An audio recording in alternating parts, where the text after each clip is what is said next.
What's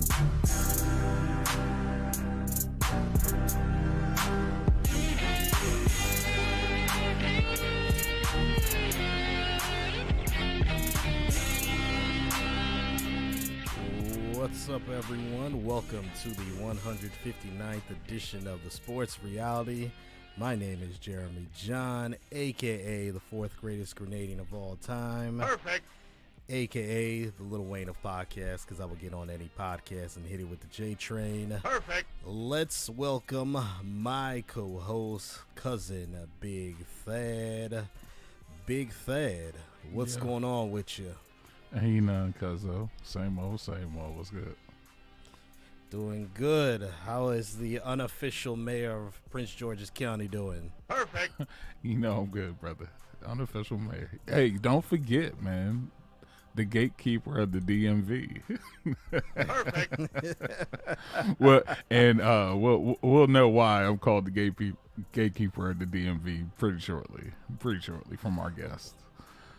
Let's welcome our guest, Derrick Jordan. Derrick, what's going with you, my man? Nothing much.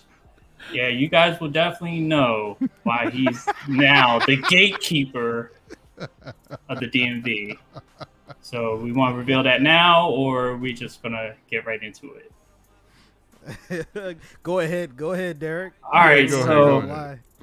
So this man Thad claims where I currently live right now in Columbia, Maryland, as not part of the DMV due to proximity to Baltimore. Yeah, you know.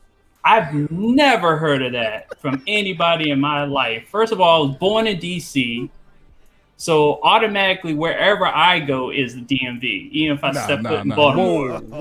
Even if I step foot in Baltimore. That is a bold statement. Whoa. Yes. Whoa. That's how it works. If you don't like it, I can take the title away from you. I gave it to you. Look, you know how us PG County folks are, man. We get Yeah. Howard County, you know how it goes. You know how it Yeah, goes. but But you DC born and raised. You know what I mean? So you good. Well, you good. I'm gonna be You honest. born. Not You raised. DC born. You Born. DC born. Southeast. Remember. Yeah, you good. You good. Mm-hmm. You good. Derrick, before we continue, for many of you all who watched the live stream last week, you probably understand what happened last week. But for those who watched it on the replay and listened to the audio version, you couldn't really tell that there was any issue. So I got to give a shout out to you, BigThad, and Derrick for taking control and handling that. And I said, we were supposed to have Derrick on here anyway. I was like, yo, let's get him on here on the very next week. So we greatly appreciate it that you're on here. Before we start, Derrick, let everyone know, well, obviously now we know where you're from, but let us know some of your sports, like endeavors. What have you, what sports have you played? And then also let the listeners know the podcast that you are part of. Okay, so I've virtually have played every sport on this earth, minus ice hockey. Main sports have been football, baseball, basketball. I have a hidden love for baseball, a love and hate relationship with basketball, and some of my biggest accomplishments occurred while playing football. I won a state championship with Wild Lake back in 1997. Yes, I'm old, so it's Thad. You can see it on both our faces. Wow. So we start off messy quick. We start off real messy already. All right, let's go. And for those, just as far as football winning a championship, I was the one that caught the game-winning touchdown in a 7-0 game at Bird Stadium against Thomas Johnson when we won the 3A state championship. So, and then other than that, I currently host a podcast called WTF. I'm not going to say the whole thing. WTF just happened. Usually go live on Wednesdays at 8 p.m. Eastern Standard Time. And it's a variety show, talk about anything and everything. And currently, I was a part of First and Frame Rates. So usually they would go live on Tuesdays and Thursdays. But right now, the show's on a hiatus. So I don't know when it's coming back. So other than that, I'm almost a free agent.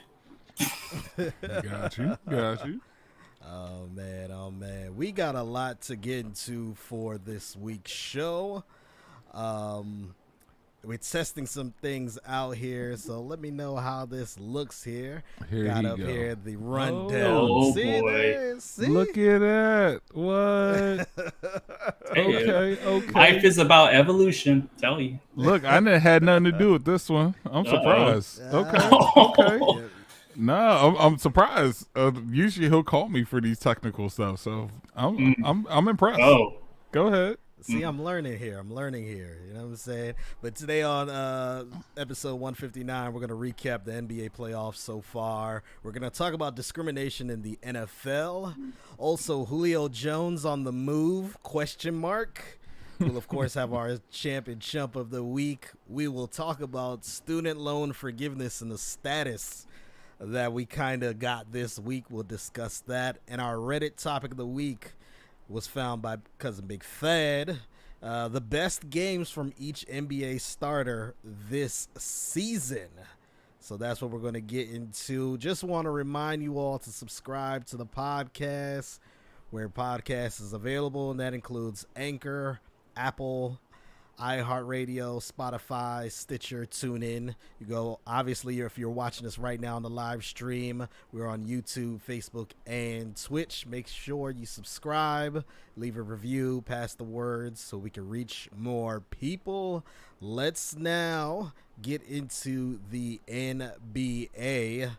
NBA postseason has started officially, but before we get into that, BigThad, you got something to say about the Warriors play-in game against the Grizzlies? Is there something you want to say about a specific player that plays for the Golden State Warriors? Oh, you already know. You already know. I hate this dude with a passion.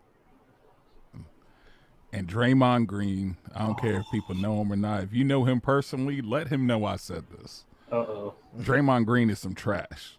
Oh, I thought you were going to say something Straight else. bum. Trash. That's what you are, sir. You are just trash. It's ridiculous, y'all. Bills. Was good. Yeah, that's one of my partners from First and Frame Rates.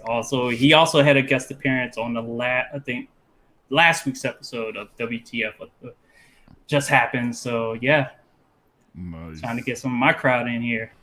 Yeah, but yeah, Draymond Green's some trash, and I don't care if anybody likes him or not. He's just straight trash to me. Trash. Like how you trying to floater? Come on, bro. Oh, that was ridiculous. Come on, man. Yeah, you're trash. That's all I gotta say. So yeah, I had to, even though we weren't gonna really get into the play-in game because we spoke about some of it last week, I was like, nah, I gotta get Thad to comment on here. Now, one thing I did not really plan well. You know, Thad, usually it's you and I on here. We don't have a third person on the screen. Yeah. We're going to see how this works. Let's start, though, with the first series that we're going to talk about in the NBA. Let's start in the Eastern Conference. Number 1 seed versus the number 8 seed. Oh, boy. See, now I'm cutting... Now I'm cutting Derrick's head. See, we got the Wizards and the Philadelphia 76ers up in here. All right. Yep. Let's start with that series right now. The 76ers are up 2-0. Game 1 was kind of close with the Wizards and 76ers. Game 2 was last night, total blowout by the 76ers. BigThad, what do you I already think I know where you're about to go with this, but what is the issue with the Washington Wizards right now? Scott Brooks, for sure. Scott Brooks. He just need to go, bro. Like, I already said it prior and said it to other people when I, passing by and talking and stuff like that about the Wizards, is that he just needs to go, bro. Like, regardless of what happens with this playoff series, success or non-success, he's just got to go. It's just plain and simple. When you Lily is known as a non-defensive coach. But now we're seeing with this team who can play with everybody in the league that you don't adjust. You don't know how to adjust by any means. You know what I'm saying? And us common folk could see that you're not adjusting. So could you imagine the rest of the teams in the NBA watching this team? You got them coming up, and if you're up by like anywhere between 10 and 15 points, that you're basically going to win because he's not going to adjust to try to stop you or do anything to make your situation better. You need to always put your players in the position to win, and he does not by any means. Yeah, that's pretty much. I'm all in agreement with it because I say the same thing, and I'm gonna refer to another Washington team from the past.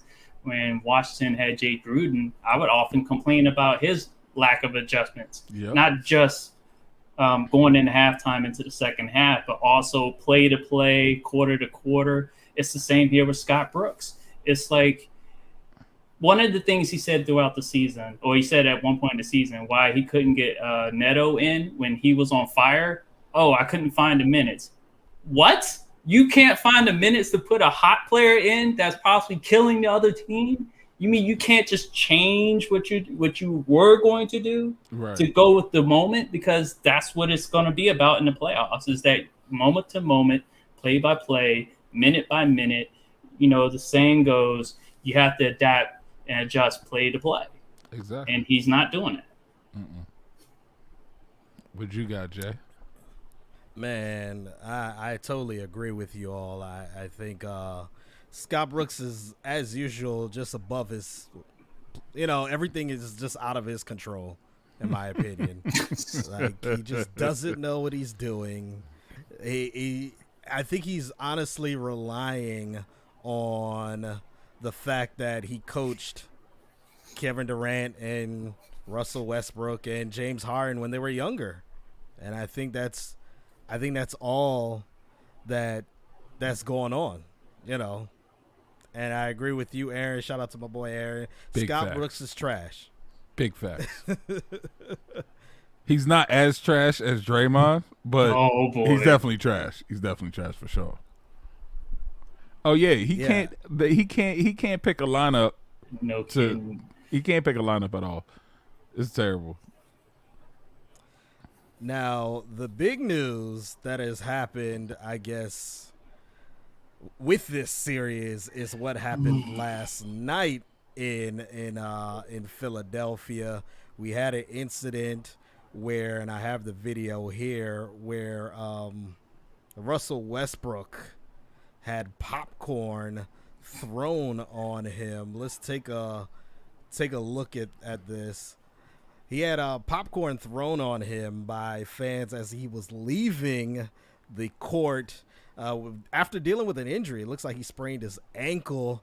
The fan was identified and removed, and the 76ers have announced that fan has been banned from the Wells Fargo Arena, and looks like he's going to be banned from other NBA events.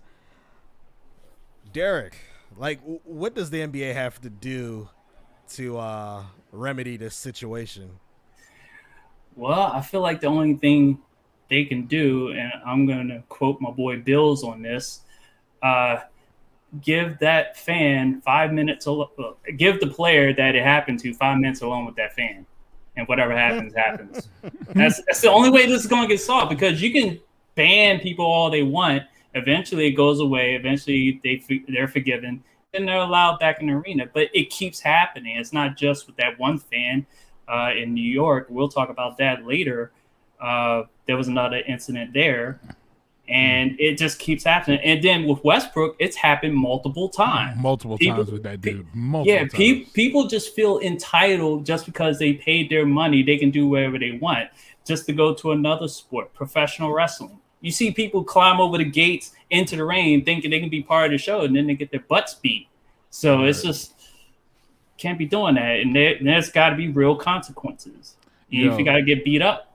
Mm-hmm. You know what it is. We ain't had a brawl in the stands between players and fans in a couple years. You know what I'm saying? And I think that's what it is. That honestly, I think something like that needs to happen again. You know what I'm saying? That because we ain't had no problems for a couple years after that happened. You know what I'm saying? Because they were like, "Yo, well, some of these players are gonna really come after us." You know what I'm saying? And nothing's really happened. But now, you know, the past I would say past 2-3 years, you know, people start doing a little extra, being a little extra, even outside of sports, you know, just in general, ever since this whole, you know, Karen the Karen of society, ever since that, you know, people get a little, well, we know what's happened in the past 4 years. So, you know, people tend to get out of pocket more so now than previous years. You know what I'm saying? So, you know, they just need to get a quick check-in. That's all it is. Let's start with the Washington Wizards. They are the favorite team for all three of us. What do they have to do outside of firing Scott Brooks? What do they have to do? Dad, you want to go first on this one? I mean, the more we could do is between Westbrook, Bill, and Bertans, they just need to shoot better. In my mind, they need to shoot better.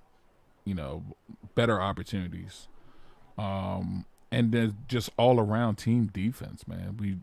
We've seen what they can do defensively when they're making that effort to win and play defensely.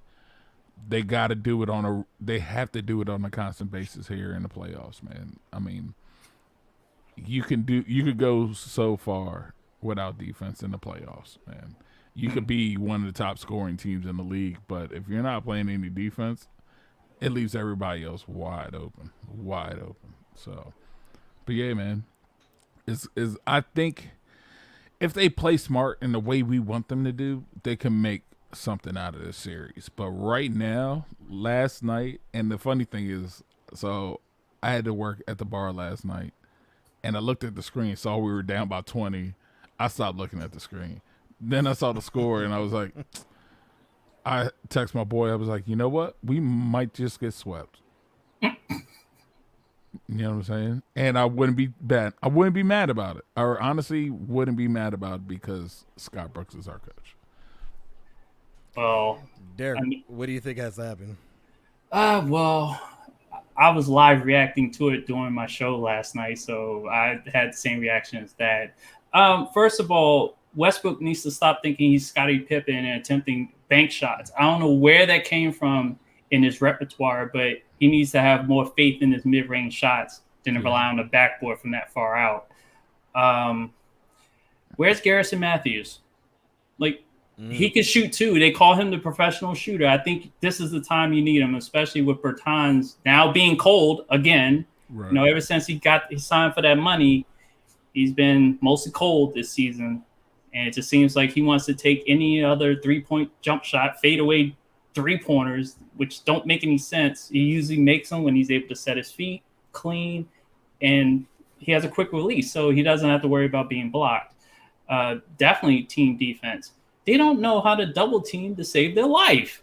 They sometimes they double team too early, and sometimes they don't double team at all.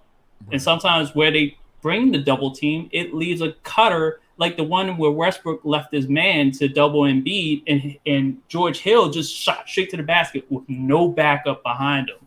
So they need to figure out the logistics of their defense, their defensive rotations, especially defending the pick and roll, and then understanding that the big that they're dealing with can score on all three levels.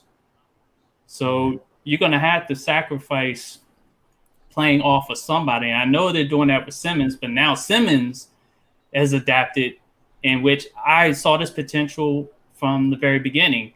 He could kill this Wizards squad by scoring, rebounding, and assists. And there are Philly fans that don't appreciate the stats that he's given. So far, he's averaging a triple-double. So, and they definitely have to stick with Tobias Harris. So overall, just defensively, they need to, go through a reality check there. I said this to one of my friends. They asked, do the Wizards have a shot? I said they have a shot if they just allow Embiid to be Embiid, which is what he's doing, but they have to limit players like Ben Simmons, who, over his career, teams have been able to limit him when it comes to scoring. And more importantly, they got to try and keep Tobias Harris out of the stat book. And I mean, he killed these 2 games.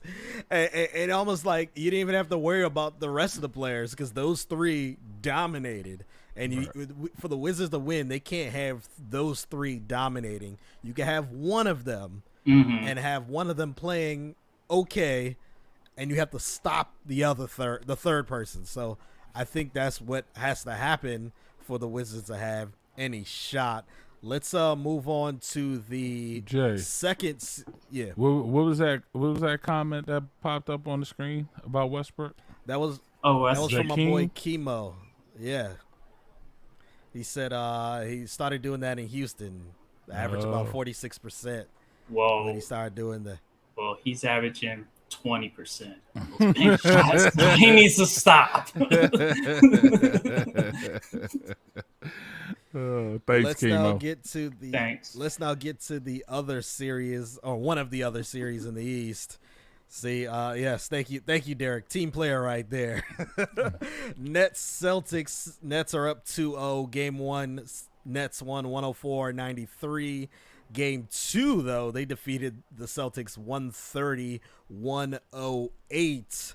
And after that game, there was some comments from Kyrie Irving. Playing in Boston. So, I'm just looking forward to competing with my teammates. And, hopefully we can just keep it strictly basketball. There's no belligerence or any racism going on, subtle racism and people yelling in the crowd. But even if it is, it's part of the nature of the game, and we're just going to focus on what we can control. Is it something you've experienced in Boston before? I'm not the only one that could attest to this, but it's just, it won't. It's Boston. Let's keep it real. The funny thing is like I've heard this from multiple people in different situations, and they're just like, yeah, Boston. That's Boston. Yeah, he's currently Bills is in Boston, so yeah, he'll definitely agree to this. Wow. Yeah, it's just Boston, yo. Like at that point, you know what? You just gotta play your game, man. You gotta play your game. It's Kyrie. You got Harden. You got KD with you. You got other players that could be starters. Well, that were starters with that team and that were actually successful. Just play your game. You'll be out of Boston in 2 games. It is what it is. Well, I look at it like this. Go ahead. No, go ahead, Derek. Okay. Yeah, I kind of look at it as I've seen it happen when the Capitals beat the Boston Bruins. Not this year. Obviously, they lost to the Boston Bruins. But when what's his name, Joel Ward scored the game-winning goal to knock Boston out, you see a bunch of N-words flying the moment he scored. You see Bill Russell's complained about this. Robert Parrish recently talked about it. Yeah, the list goes on and on. 2 Boston greats. That's crazy. Right. It's like it's good to play in Boston, but it's not good to live there. And that's kind of hard to deal with when you're trying to establish yourself, especially in Kyrie's situation. He's really mostly not thinking about the sport of basketball. He's actually thinking about life as he's playing. Yeah. I'm like looking at his face, looking at his demeanor during that interview. He's clearly just. I'm like he wants to move forward, but yeah, it's Boston is just not a good spot at all.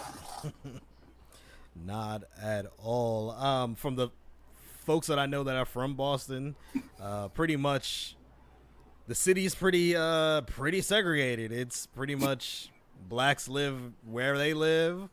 Other ethnic groups live where they live. And when it comes to sports and when it comes to media, it's pretty much the white demographic dominate everything. And everyone else is just on the outside. Howard Bryant spoke about it on Twitter, and he's like, yeah, I'm not shocked that players say this about Boston. He's like, being from Boston, living and growing up in Boston, he had to leave Boston to just get a job within the sports industry to then come back and finally work there. And he said because even, you know, the opportunities weren't there for black people in Boston. So I'm not shocked. Now, when it comes to the actual series, I think this series is a sweep. I don't think the Celtics have a chance. It would have been better if they had Jaylen Brown playing. And it's kind of crazy because just a couple years ago, I used to say Jaylen Brown was a bum. The last year and a half, I'm like, you know what? Nah, he's actually one of the better shooting guards in the league. So I think if he was definitely there, things would be a little better for the Celtics. I still think the Nets would ultimately win, but now I think it is a sweep. Let's now get to the third series in the East, the Bucks and Heat. Bucks are up 2-0 in this series, and what have you seen so far with this series, BigThad? Be honest with you, I'm gonna step back from this one because I haven't seen any of it. Oh no! I honestly haven't seen anything, of it. Yeah. But I mean, with the Bucks being up 2-0, it doesn't surprise me at all against the Heat. I mean, yeah, the Heat made it to the finals last year, but that was the bubble. Yeah, that definitely, and it definitely burst. And Tyler Hero seems like to me that this season he's kind of regressed a little bit this season. To me, just kind of not a lot, not a big regression like sophomore slump type stuff, but he I thought he would have stepped up even a little bit more than he did. But hey, I mean, Miami, I didn't think Miami would win this series or really have a chance of winning the series anyways. Hell of a shot, by the way. Hell of a shot. It was. And that was from game one. Chris Middleton hit with the buzzer beater in game one in overtime. That was a very good game. Very good game. Here's some things that I got to talk about with this series. You mentioned Tyler Hero, so I'll address that right now. It's very interesting that the Heat had a chance at getting James Harden if they had included Tyler Hero in a trade package. Oh yeah. Before the season started. Yep. That's right. I think. Oh, also, I forgot to, because I can't believe I forgot this, but with Oladipo being out, also that doesn't help them much. Yeah, that doesn't help, obviously, and that was the trade that they ultimately had to make. You know, right before the trade deadline, and things haven't worked out on the Oladipo end. However, like, just in October, there were many NBA fans that were like, you cannot trade Tyler Hero to get James Harden. Like, what? I don't care that this man had 37 points in the NBA Finals coming off the bench. This is James Harden. Right.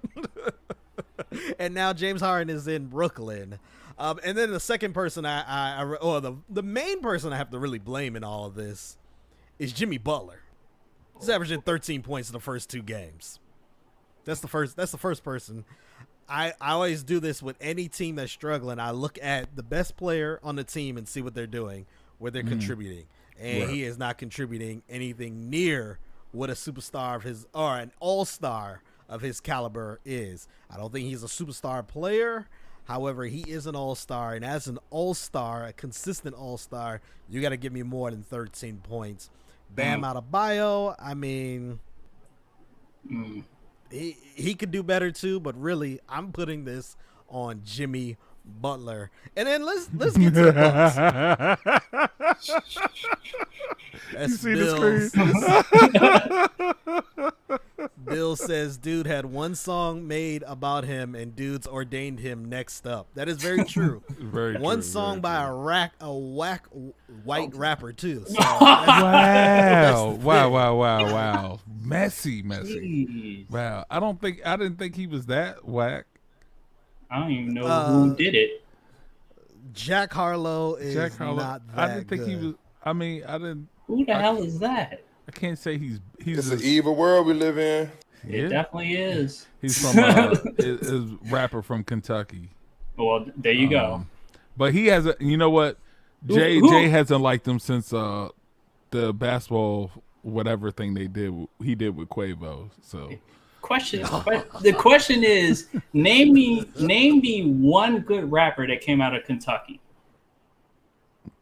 I don't know. See, good there point. we go. Nappy Roots, and then I don't. No, Nappy They Roots were wasn't from Kentucky. singing mostly, and that's no.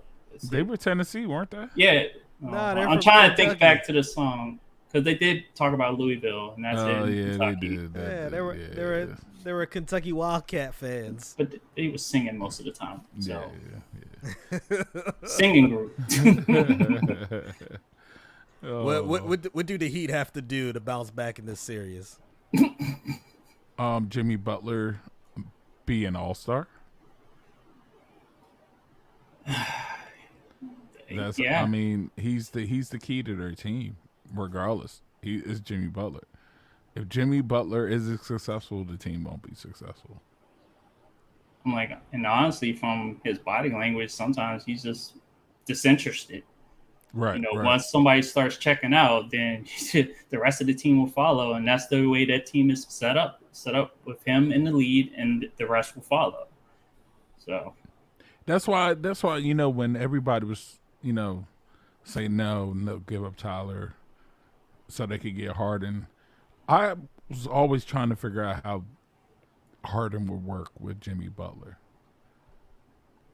You know what I'm saying? I think just fine, to be honest.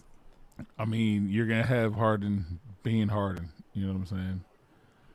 It's just, he's going to take most of the shots. You know what I'm saying? Jimmy, I don't know if does Jimmy have that? You know what I'm saying? Does he have that, I'm going to take a step back mentality? I mean, he kind of did it in Philly. yeah, I mean, I don't players. think I don't think he had three other players that could, Yeah, he didn't have to step back. I don't think he stepped back at all. He was just being terrible. yeah. Miami Heat is definitely Jimmy Butler's team, and everything is a result thereafter. Right. Philly is just like by committee at that time when he was there. He tried to be the number one, but it was by committee for sure. Oh, and one thing, let me know if this light is bothering, because I can adjust my fan so it doesn't open up as much. No, you good. I Okay. think you good. It's all good.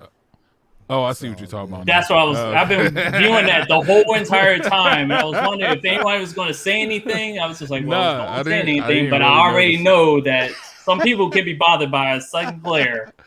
Hey, no, we're good. I mean, Okay. I didn't even notice it until you said something. See, The Knicks Here we and go. final series. Here we Knicks go. Hawks might be the most exciting series Yes. in the East.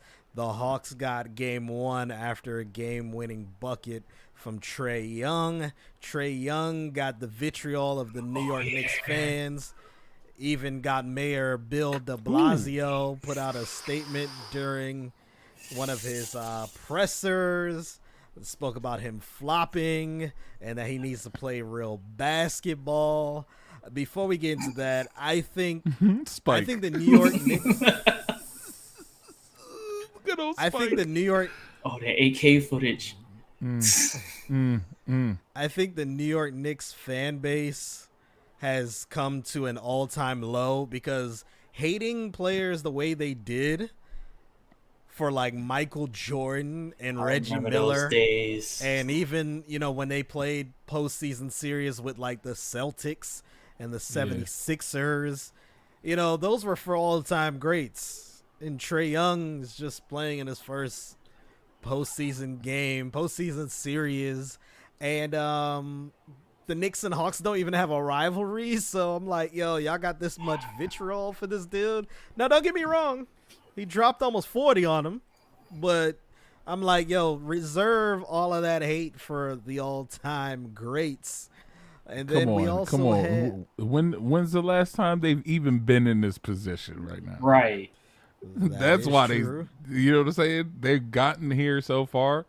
Like, they could possibly never be back in this position in a good, very long time. Shit. You know what I'm saying? It's the Knicks. It's the Knicks. What was the last time before? What was it, 2012, 2013, the last time they were in this position?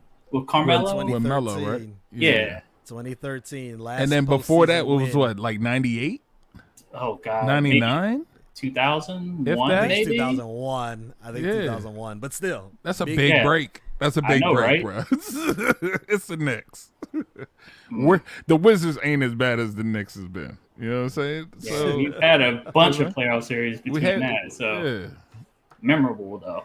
It's the Knicks. And then they're going to be mad. And then game 2, the Knicks bounced back with a victory to even up the series. Derrick Rose went off. The Knicks have this weird rotation where Elfrid Payton starts the game, plays about 5 minutes, and then Derrick Rose is pretty much the point guard for the rest of the game. And then quickly will also get a stint at point guard. And that's how they do it. And the Knicks came back because Derrick Rose started the second half.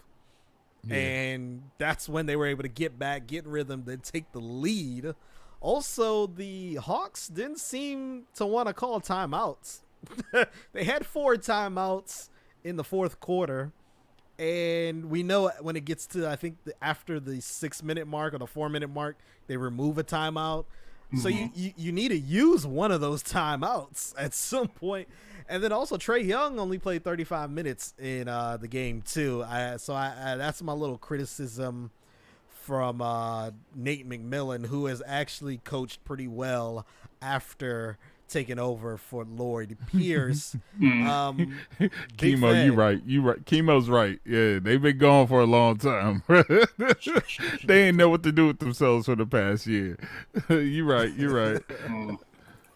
What up, Jay? It reminded me of another fan base. Sorry. Oh no, you right. Go ahead. It reminds me of the Philadelphia Eagles fan base after they won the Super Bowl. They figured they could eat anything. Not gonna say what. Y'all know what I'm talking about. Pause. I know, right? I didn't say anything. You didn't have to pause. I have something about Philadelphia real quick. Do you know who Philadelphia's best athlete has ever been? Eric Lindros? Michael Vick. Well, you mean like originally drafted from the street or just from Philly? No, just who played for a Philly team. Who's the best athlete to play for a Philadelphia professional team? Moses Malone? Or a professional sport, not team. Professional sport? Just professional sport. Don Staley? Jeez. I'm just throwing. We gonna say Rocky? Rocky? Is that what you're trying to say? Rocky Balboa. Oh, come on. Their best athlete is a fictional character. That's right. Like, come on, man. Even Chemo had it ready. Right. That's their best athlete. Oh man. Anyways. He's the only one with a statue in it. Yeah. Yeah, you're right. I took a picture there too. Back to this series. Derek, how many games is this series going? Okay, so right now the series is tied. I think it's going 6 games. Okay. I feel like the Knicks were definitely riding the momentum of Trae Young's trash talk off of game 1 and the fans following suit in game 2, including spitting on Trae Young. So Trae Young now has something else to talk trash about when Atlanta takes 2 in Atlanta. to make it 3-1. And then when they come back to New York, it's going to come down to the final seconds, and Trae Young will hit the game winner and send New York packing. Yo, question for you, because it's been a while since I've actually like paid attention to the playoff schedule and the format. What is the format now? Is it 2-1-1, or hold on, is that right? 2-3, 1-1. So the last games 6 and 7 are 1-1, right? Yes. Yeah. Well, Okay, 5, so 6, and 7. Yeah. Okay, so is these 2 in New York? The next 3 are in Atlanta. Next 2 in Atlanta, and then it flips spot. Oh, and then they flip back and forth. Okay. All right. Because I know they used to do one before when it was like 2, and then the finals. That was the NBA Finals. Yeah, the finals, they do that 3-game stretch. Okay. But not anymore. Yeah. They used to. Yeah, they used to do that. That's how you met with champions. Yeah. Let's now move to the West. Number 1, Utah Jazz versus the Memphis Grizzlies. Grizzlies got game 1, but Donovan Mitchell did not play in that game. Donovan Mitchell, according to reports, was upset for being held out of that game, and he came out with a vengeance last night, helping the Jazz win to tie the series. I think ultimately the Jazz still win, and I think the Jazz are going to win. Honestly, I think it's going to be a gentleman's sweep. I think it's in 5 games. They'll end it in 5 games. What do you think, Derek? I might have to agree, because there's only so much momentum that Memphis can ride off of Ja Morant, and they've had a couple of wild cards appear up. But though I think one in particular, I forgot his name, but he typically gets in foul trouble. I don't know his Jackson Jr. No, it was another guy. He kind of has like I can't remember his name right off the back, but he typically averages about 3 to 4 fouls a game as a shooting guard, which is high around the league. Yes, him. Yeah, because he's been a wild card.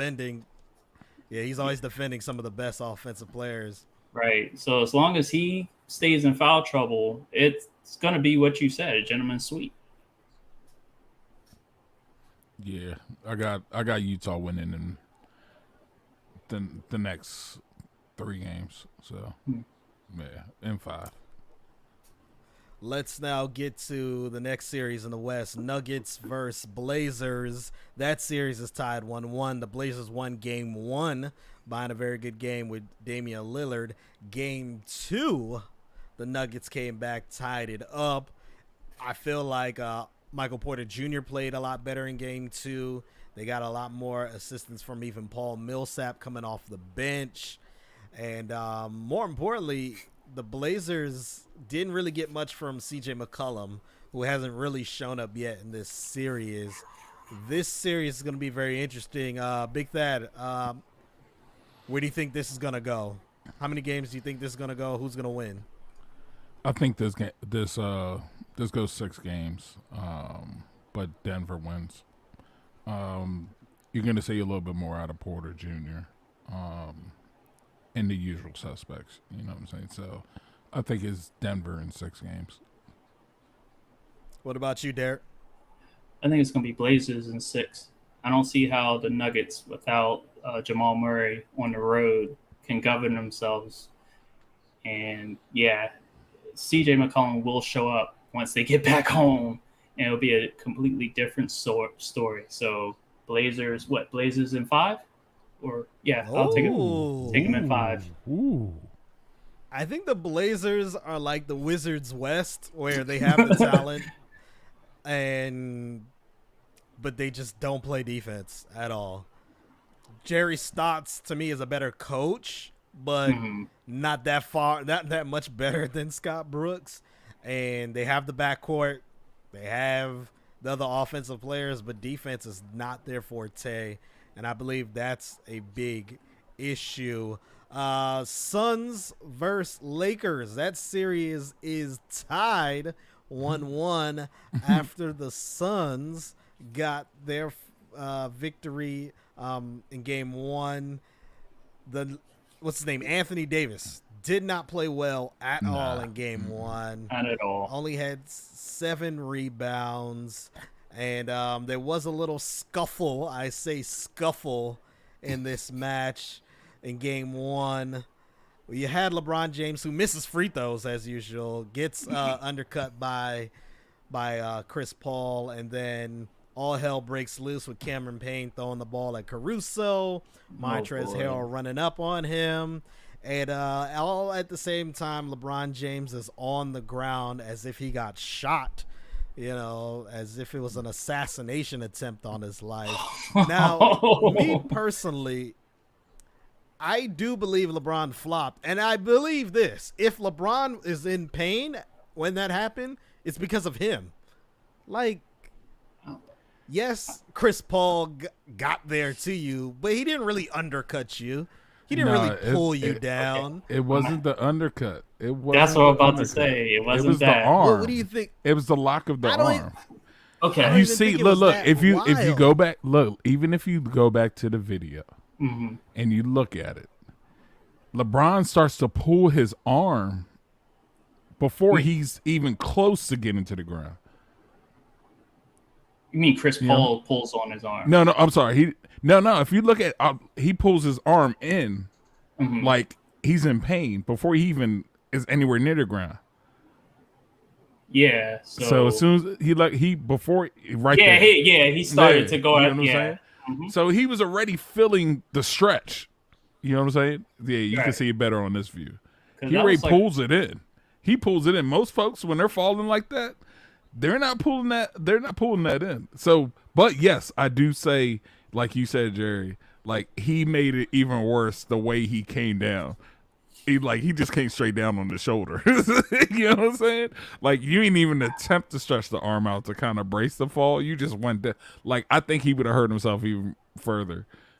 Like even worse than the arm if his arm actually tore or whatever. But yeah, he went straight for the shoulder. His shoulder went straight down. I was like, oh, you just made that even worse than it actually was in the beginning.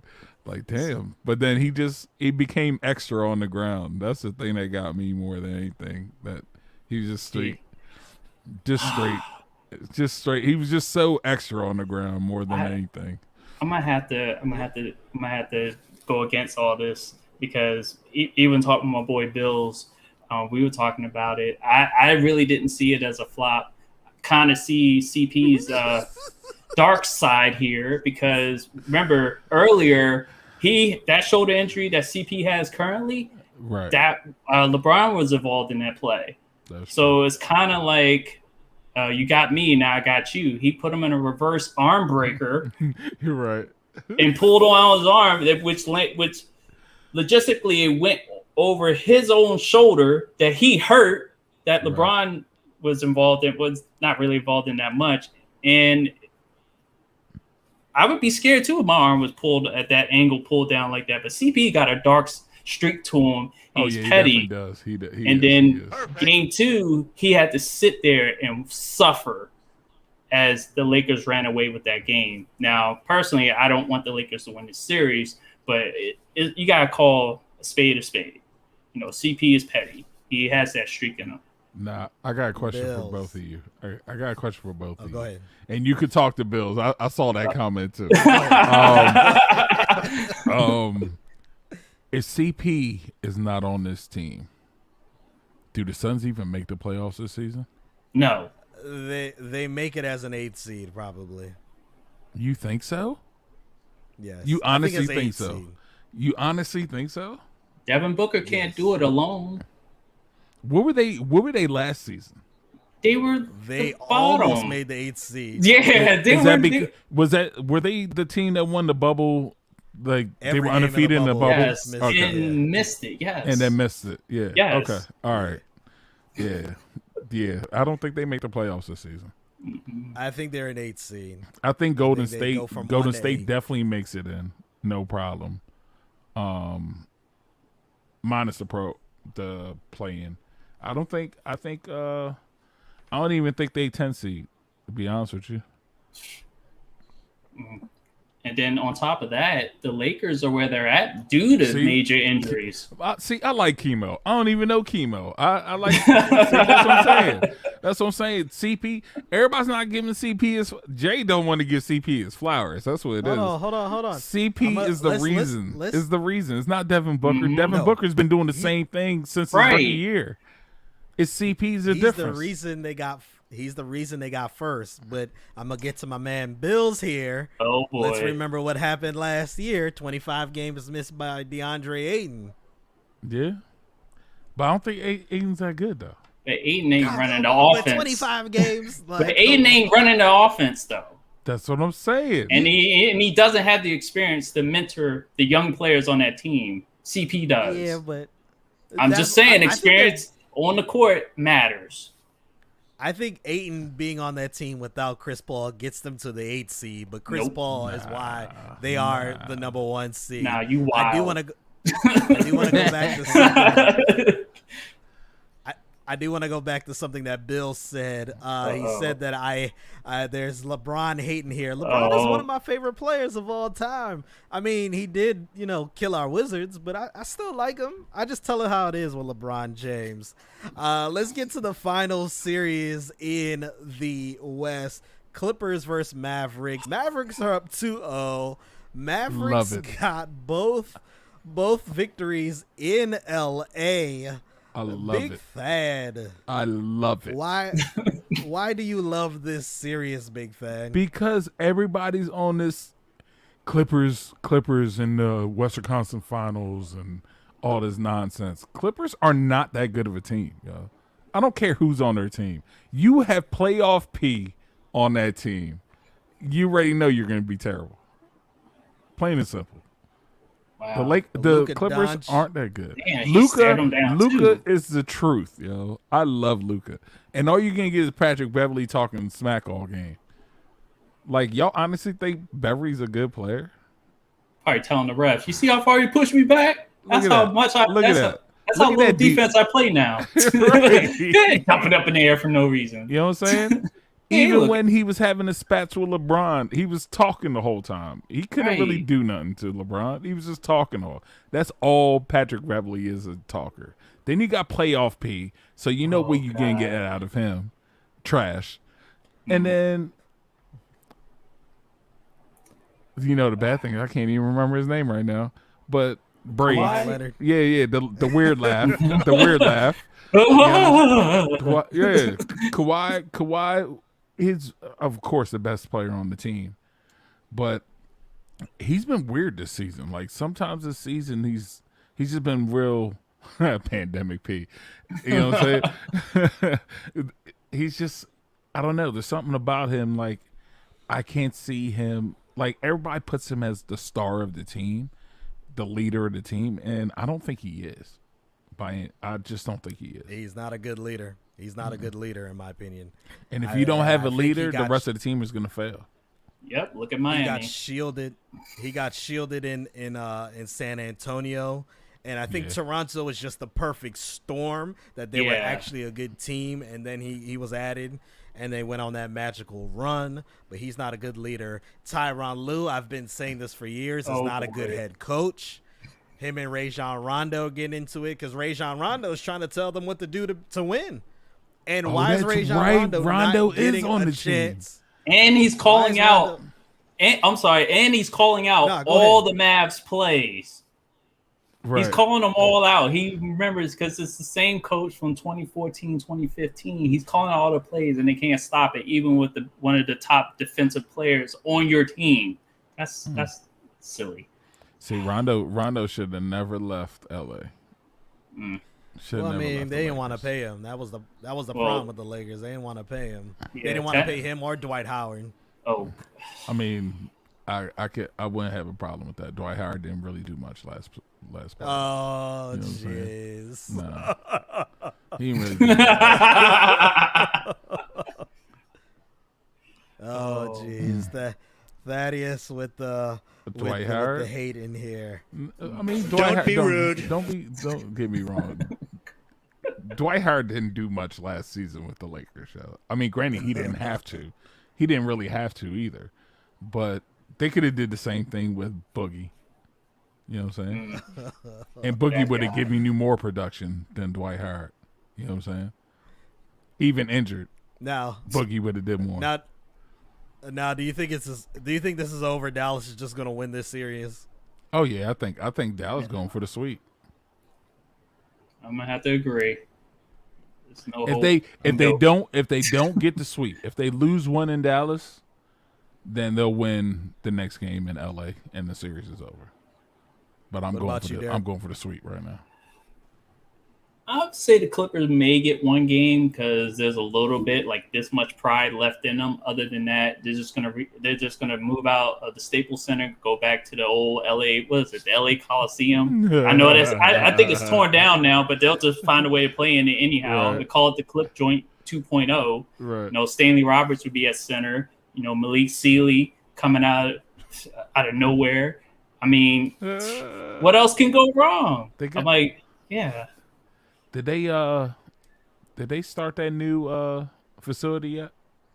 Yeah, they at least, I guess, have the land. I don't know if they actually started building. Oh, okay. Told you, Clip I'm Joint not sure. 2.0. You'll get a better haircut than a championship ring. Yeah, true. And then how All you right, gonna man, put let's get banners up in the stadium that ain't yours? You know what I'm saying? I know, right? That's gotta say you gotta take it down every game. So far, what's the most exciting series so far in the NBA, Big Thad? Hawks Knicks for sure. I'm What about you? gonna also say Hawks Knicks. It's been a long time since watching a playoff game at Madison Square Garden. And literally it's a ton of heat in this series.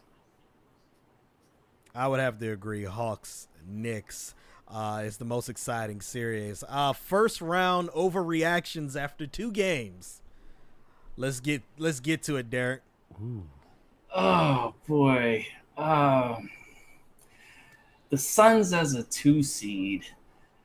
Me and my boy Bills were talking about this before. I felt like they were going to get upset.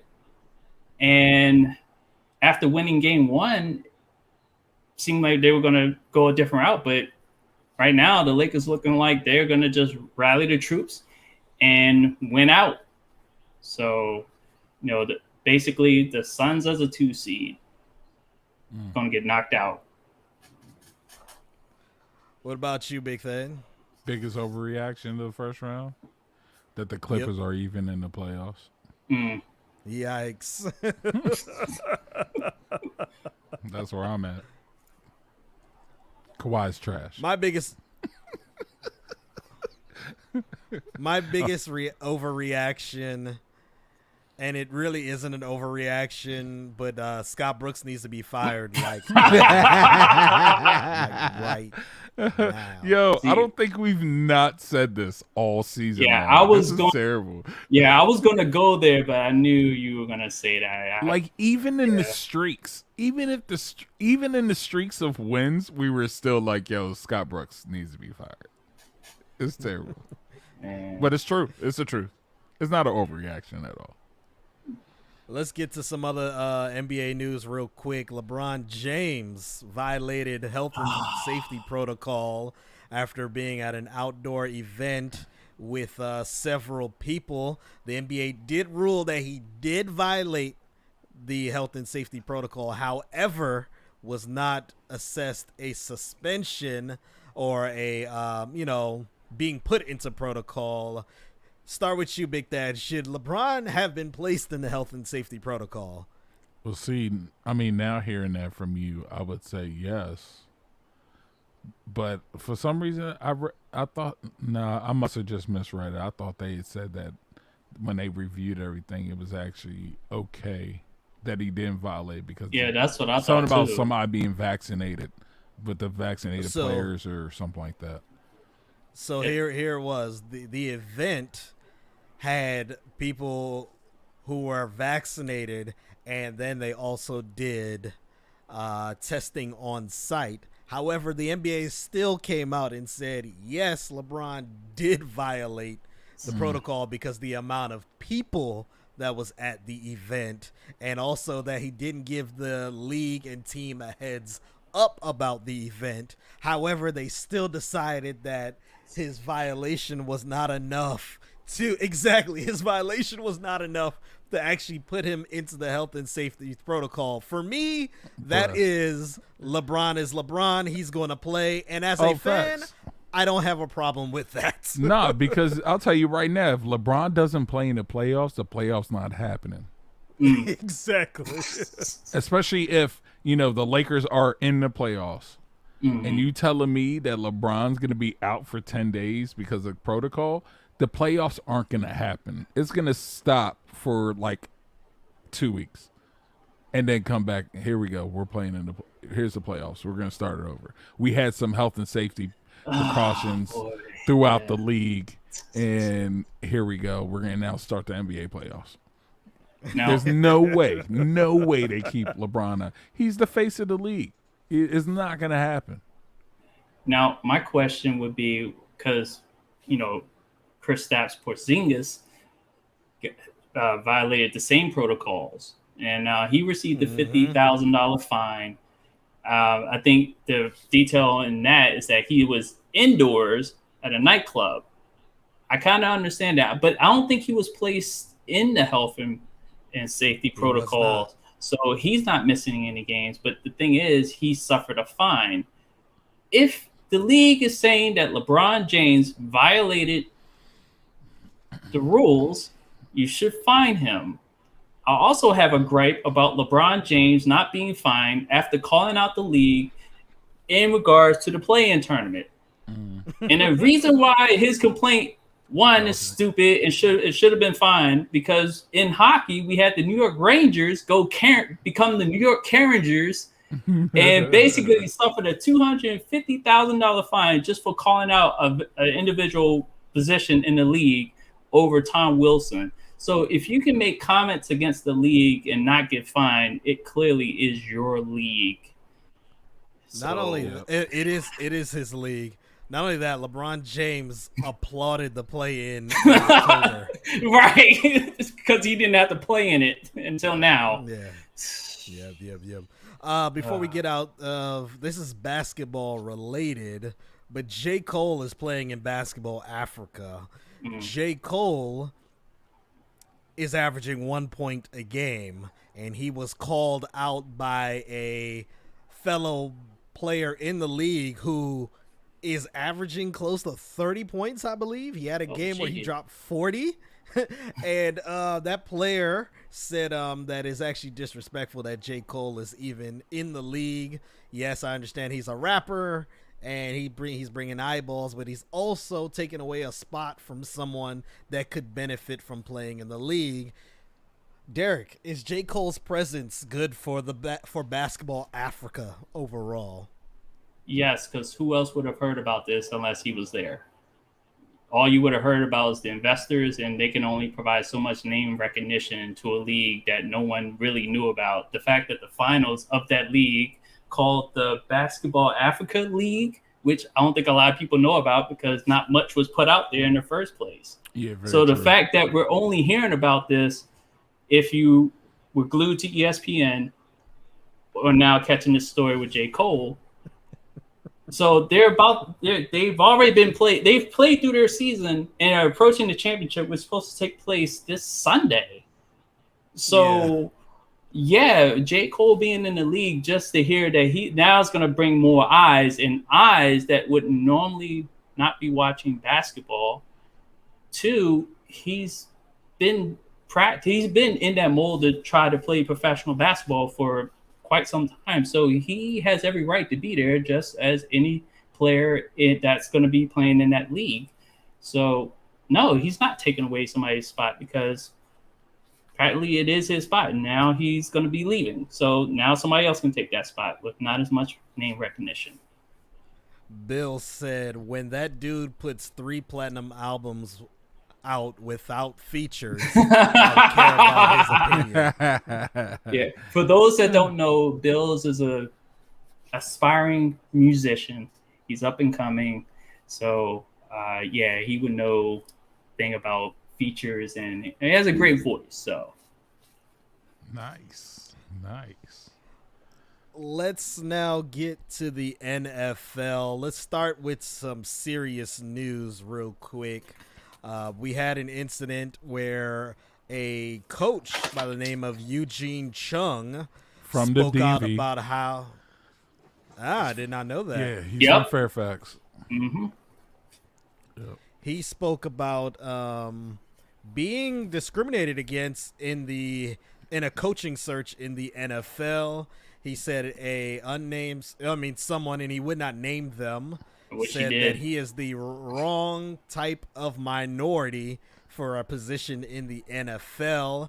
I agree with you, Derek. I wish he did let the NFL know who exactly it is, which team it came from. Should the NFL, and that was my question, should the NFL reprimand the person for their comments? They would have to out the person and the team in order for that to happen. And I don't think the NFL wants to tarnish its own shield to do that. They rather keep it in-house and handle it that way, because no one's, I'm like, you hear the person's name, you're probably just going to be like, oh, the team, whatever, and then it'll go away. I think they should, but I think if you're going to do that, the name of the team, so the team could be put through the ringer as far as this is concerned, because we need to know which team did it. Dallas. Dallas. I figured it was. I figured it was the Eagles. I thought he was. But he was coaching on the Eagles, though. Yeah, that's what I'm saying. That like I think he was interviewing for something higher, and back when they were doing the process, right, for the new head coach, and he put himself in the hat, and the comment was said, and he was like, "Wow, okay, that's how you feel." So that's why I'm honestly I think it's the Eagles. It might be Howie. Ooh. Yeah, I'm gonna say it now. It might be Howie. Wouldn't be the first time anything racial happened with the Eagles. Or Howie just doing something stupid like usual. Yeah, that's him. That's Howie for real. So I'm sure. I think it was the Eagles and it was Howie. That's just me. I'm thinking that. So Yeah, definitely should. I honestly think that he told the NFL. It's just that media outlets, when they ask him, he's like, I'm not going to tell who it is. But I think the NFL knows who the person is. Let's now get to before we get to that, I wish he would have. I know there's a culture and there's, a brotherhood in the NFL, but this is something that I think people need to know. And we had the incident with like Des Bryant being asked about was his mother a crackhead? Darius Geis being asked ridiculous questions about his sexuality. Other players being asked about their sexuality, even after Michael Sam coming out about his sexuality. I think it's ridiculous, and I feel like the NFL and football as a whole, it's this culture of, it's very similar to the military. Well, there's superiors, and you just got to fall in line with the superiors. And I think at some point that has to end, because these are adults, these are human beings. You can't be asking them certain questions, or you can't be telling them that they're the wrong race right for the moment, because at the moment and at the time this happened, we're assuming it was last season, because he coached the 19 season, did not coach last season 2020. We're assuming that's a time when things were happening with Ahmaud Arbery, Breonna Taylor, and George Floyd. So that's where I think, that came up, where he was the wrong minority. If this happened the way the climate is right now, this season, he might have been to that front office exec or that coach or that ownership group. He might be the right minority because of the heightened awareness about, crimes and hate crimes against the Asian community. So that it's just real unfortunate, but it's not surprising that would happen in the NFL. He did an article. I think it might have been with The Athletic. I might be wrong, but talking about all the discrimination and the racism that he's been experienced since high school in Virginia. Yes. All the way up through college at Virginia Tech and in the NFL. And he was pretty good NFL offensive player. So it's just wild, man. Like these execs. But then again, you got it's these billion-dollar corporations, man.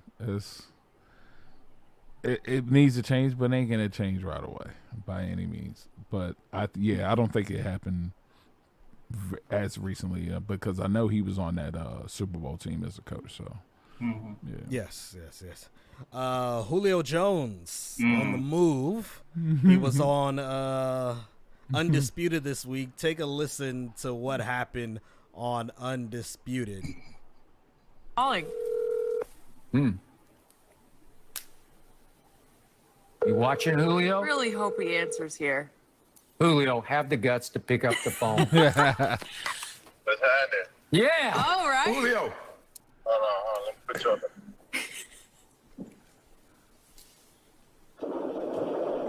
Can you hear me? I got you. This is your favorite uncle. What's going on, bro? Man, nothing much. About to go meet up with my brother. What's happening with you? Man, look. You want to go to the Cowboys, Julio? Or you want to stay in Atlanta? Oh, man, nah, I'm out of there, man. You He's out of out. He's out of there. there? Are you going to... Ideally, where would you like to go? Right now, I want to win. Okay. Well, don't go to Dallas. If you go, you ain't winning in Dallas, Julio. Nah, man, listen, come on, man. You already know I know. Okay.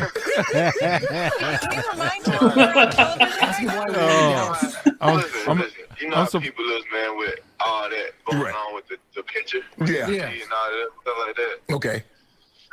Man, I ain't never been on that. You know what I'm saying? Okay. That's good enough. Julio, I'll talk to you later. Thanks for calling me back. We on air, but I appreciate you calling me, dog. You know I know my nephew was going to pick up. Oh, yeah, nah. Yeah, I ain't going to Dallas, man. I never thought about going to Dallas. Okay. I appreciate that, bro. Enjoy the rest of your day. Now he might not have any choice. Yeah. Now- How you feel? How you feel about that? First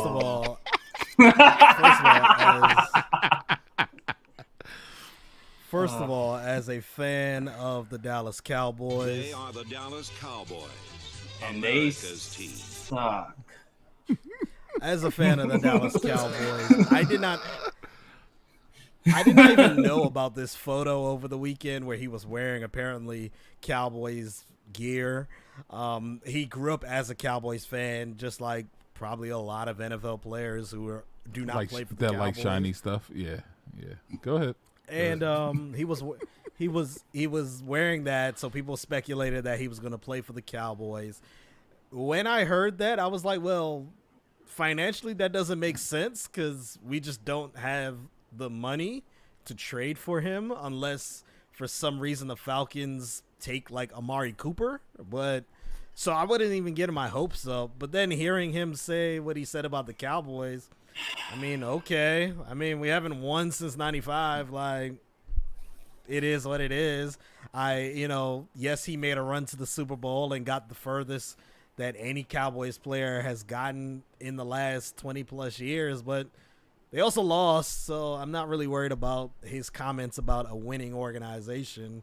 I mean, but it didn't bother me at all because I just already knew that it wasn't possible. And I mean, he wasn't doing much winning either in Atlanta, so whatever. I hear hurt and pain so much, and suffering in so your much voice. anger right there. Like, man, those are traits of the dark side. So much. It was like a tear came to your eye. You were starting to tear up there for a second. Like, you don't want to come to the Cowboys. We need a receiver. Come down to the plantation. Receiver ain't the issue with the team. It's the defense. So, I mean, we got Gallup, we got Cooper, we got CeeDee Lamb.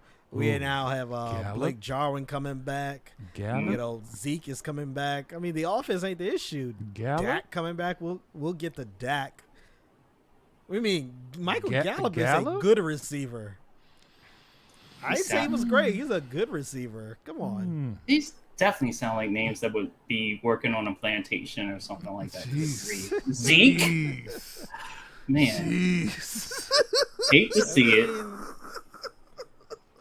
I mean, Everyone know there's I don't name these kids. All right. I'm sure that's how Jerry Jones views them. That's why it's a plantation. Oh man.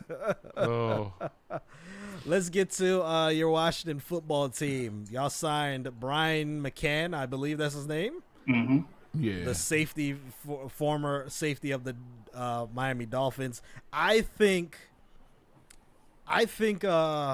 that's a very good pickup for the Washington football team. I just have to agree with Bills. Bills and I might be new best friends because y'all are ganging up on me. You know, Gallup is better than any receiver. Oh, don't worry. The knife comes out when he needs to use it. So. Except McLaurin, and I agree with that. Except McLaurin. But yeah, I think that was a good pickup by the Washington football team. Did I read He that meant wrong? to say Washington. He meant to say Washington. Oh, okay. All right. Yeah, he just corrected himself. Right. I knew what you meant. All right. I knew Because what I you was meant. like, wait. So he's the best receiver on the Cowboys, but he's not better than LaCourne. Okay, I got you. You know what I'm saying? I got you there. That sounds that sounds right to me. You know what I'm saying? He's the best receiver on the Cowboys, but he's not better than McLaurin. So yeah, that means it means he's not the best receiver. He wouldn't even start on the Skins. That's what he's saying, basically. Oh, here we go. Here we Have him returning punts for the first 2 years. Right.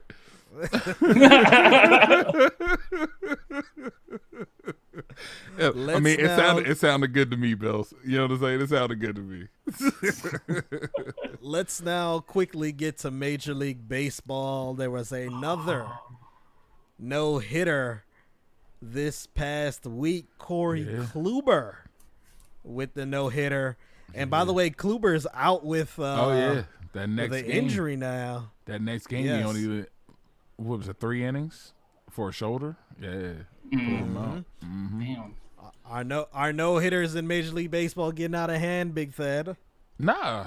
We haven't had no-hitters consistently in, I don't know, forever.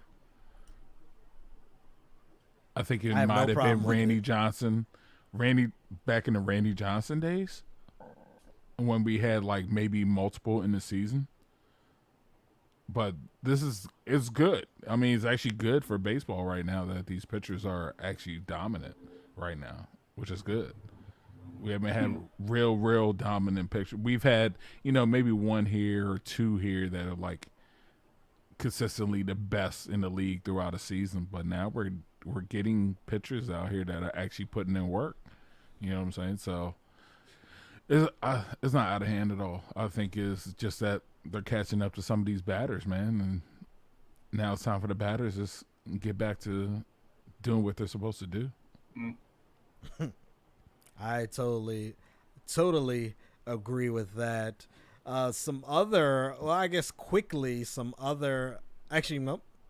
Let's stick with Major League Baseball. We had 3 very good streaks at one point last week. We had the Padres on a 10-game winning, or the Rays on a 10-game winning streak. We had the Dodgers on, I believe, a 7 or 8-game winning streak, and the Padres on a long winning streak. I think that's good for baseball that these teams are playing well. You gonna just disrespect the Orioles streak on this? What streak did I have? The 1-9 in the past 10 games. Come on, bro. You can't disrespect the O's like that. You know what I'm saying? What's so good about 1-9? That because it's the Orioles, man. That's their streaks. That's how they do their streaks. I told you. We talked about this a couple weeks ago. I told Jerry. He was like, "What about the Orioles?" And I said, "Look, Orioles. This is their game plan always. In the past couple years has been first couple weeks of the season, they're great. They're like tops in the league, and then after that, down. Downhill after that. Yeah, so they're on their streak right now. Don't disrespect them. Let them. You know what I'm saying? Because weren't they sitting atop the AL East for just a split second, and then now looking at the standings, they're like 15 games behind every season and dead last. They're the worst team in the MLB right now. Every season, we literally start at least the first 2 weeks of the season. We're at the top, and next you know, boom, gone. Yeah, their counterpart is in Pittsburgh. Yeah, is that time? Pirates. Yeah. Bill I mean, they have had a. Go ahead, keep reading. I was saying, Bill said the Orioles had a stack lineup with no rotation. Now they have a trash lineup with a trash rotation. Yeah, that's the Angelos. That's the Angelos family right there. That's the Angelos family. That's how they do things, man. And they just need to finally just give the team up, yo. Yeah, sell the team. Until they leave, until they're gone, they need to. The Orioles are never going to do anything. Right. Talking about selling the team, not necessarily a sale, but the Oakland A's may be on the move. Yep. Oakland for decades have not been able to get a stadium deal with the city of Oakland. And the A's are now thinking about moving. And one of the cities is Portland. Portland already, I believe, has a stadium or a stadium that is better than their current stadium. Yeah. And it looks like Portland is willing to even make upgrades or build a new stadium. What would it be fun to see Major League Baseball in a city like Portland, Derek? That would be interesting because Portland Athletics, I would want to change the nickname. Yeah, don't change because you got to think about the area, just that northwest area, fishing. They would have to become some aquatic life form or maybe a bird or something like that. I know there's too many birds on teams anyway, but you just can still keep the green and yellow. That is true. They would have to stay away from Native American themes though, because ain't nobody going to deal with that anymore. Yeah, and the other location they are looking at this week, because they're going up to Portland, and the other location is Las Vegas. Mm-hmm. Yes.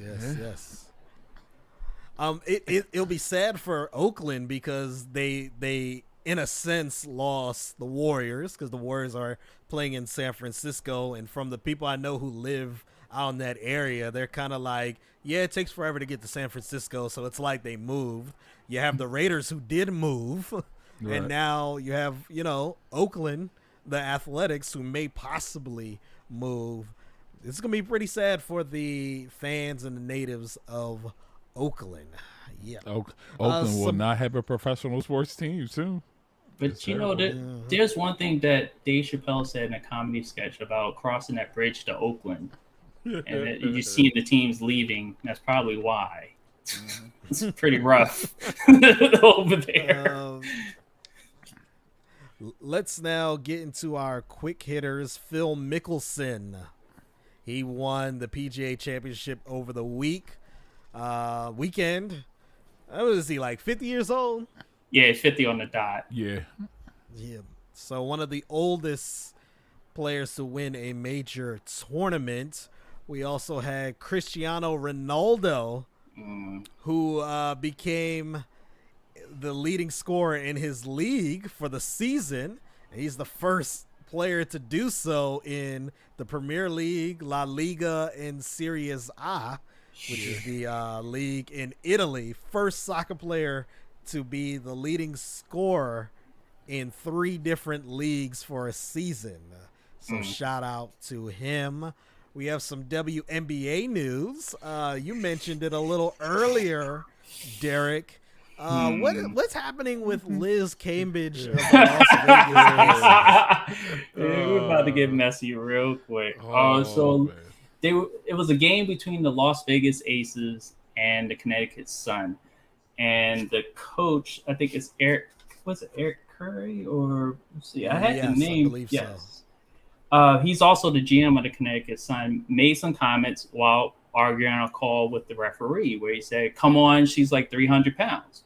which was in the heat of the moment. So the league fined him and suspended him. They fined him, what, 10 grand? And I think they suspended him for a game or so. And then Liz had comments on Twitter, on video afterwards, to where mainly she stated that no man will ever disrespect me again, even hurling insults, calling the guy little man, and then referring to herself. Can I say it on here? But she referenced herself as? Yes. Yeah, we messy on here, so yeah, go ahead. Okay, so she references herself as being the big bitch. Mm-hmm. So I find that contradicting, because it's like you're offended by somebody else kind of referencing your weight, but yet you acknowledge that you are the big bitch. So which one is it? So it was real messy. But overall, they lost that game, and she really didn't fare too well. So I was thinking that she was, when you argue calls in a game and you reference what a player is doing, whether it's their size, men are exposed to this all the time about being, 300 plus pounds, whatever the case may be. She's a great player. And, watching her during the WNBA 2019 playoffs, playing against the Mystics, she was doing her thing. No one could stop her. But at the same time, it's like, look, he apologized after the fact. He realized that, hey, I could have thought about it better. But at the same time, you can't be offended by the fact that he's not talking to you. He's talking about you, but he's trying to get a call. And people say what they say in the heat of the moment. So I'll say this. The actual phrase 300 pounds, I don't see what the big issue is. Now, I'll also admit I am not a woman, so maybe look, we know that women are always, their size and figure is always being spoken about, so I'm not going to act naive with that. Mm-hmm. Now, if I would have more of a problem if he called her out her name, like he said, she's a big bitch. I would have a problem with that for sure. Mm-hmm. But the actual phrase, she's 300 pounds, and you're talking to the referee, I mean, I've heard worse at women's games before. So I mean, but it is what it is. But the league stepped in and they at least came to her defense. So, I mean, I don't totally have I don't have a problem with really any of it, to be honest. It is what's being spoken about in the WNBA right now. Right. Let's now get to our Champ and Chump of the week, where every week we celebrate those who do well and we criticize those that do not. Starting with you, BigThad. Let me know if you're ready. Hold on. All right, I'm ready. Starting with you, BigThad, who is your champ of the week? Yo, so my champ of the week this week has to do with me personally. It's the St. Jerome's baseball team of 1992-1993 team. Facebook. You know how Facebook comes up with them Facebook memories, and the current athletic director at St. Jerome's had put up a post about 3 years ago about these kids, St. Jerome's baseball team that went undefeated. You know what I'm saying? And then we're like, and I opened up the comments, and of course, this guy's from my team, and we're like, yo, yeah, they did a good job being undefeated, but we did it first. And we had a 10-run rule in the championship game, which is unheard of. You know what I'm saying? Great job to them, you know what I'm saying? But give us our flowers, you know what I'm saying? We did it first. We the best, you know what I'm saying? So shout out to my guys, because I posted it on Facebook and they all text me like, yo, you better talk about it on the show. So I said, I'm going to do it. You know what I'm saying? I had to. Childhood heroes, you know what I'm saying? That's how we do it. You know what I'm saying? It was good. I love it. Derek, who is your champ of the week? I'm going to say Ben Simmons of the Philadelphia 76ers, probably the most unappreciated star on that team. He's averaging a triple-double in the series so far. I know game one, he wasn't much of a scoring threat, but he came back the next game in 29 minutes because it was a blowout. Had 22 points, 9 rebounds, and 8 assists, in which game one, in 38 minutes, he only had 6 points, but he had 15 rebounds and 15 assists, and pretty much runs the offense. So good games, Ben Simmons. When is Ben Simmons going to come out and actually shoot the ball? I mean, he doesn't have to. He doesn't have to, but I kind of want to see him at least shoot the ball every once in a while. He has to shoot the ball at some point. At least once or twice. Give me at least 6 shots a game. 6. That's it. 6. But that's the thing. I'm not a Philadelphia 76ers fan. I'm tapped into Philly sports on Twitter as far as like people I know and that follow me, and they have an appreciation for Ben Simmons. I'm like, he doesn't need to take the 3-pointers. He doesn't need to take, but there are times where in this series in particular, he has potential to just take over the whole game. There's nobody that can stop him. Right. You're right. So this series, yes. I think he does need to start shooting at some point. And if he does, he's not a terrible shooter. Even if he's missing, just having the defense have to respect him, because there's going to be a point in time in this postseason where they're going to be like, oh, we're not going to let you shoot a layup, so you got to shoot something.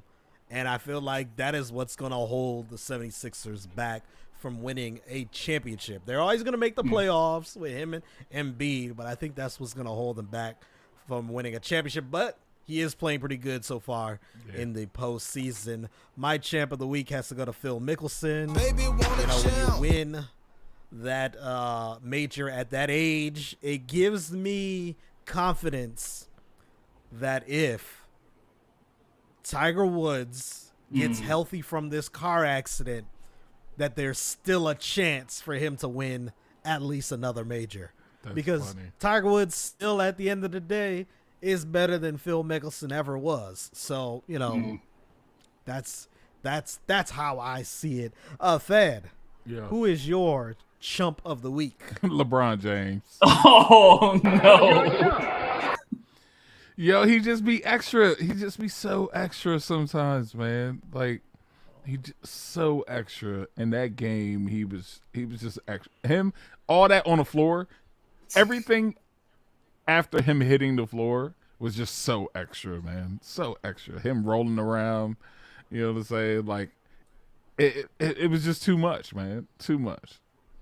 Don't be rude. And I love LeBron. Derrick. But, yeah. I like him too, but sometimes I'm like, come on, bro. So extra. Come on, so bro. Extra. Hey, Space Jam 2.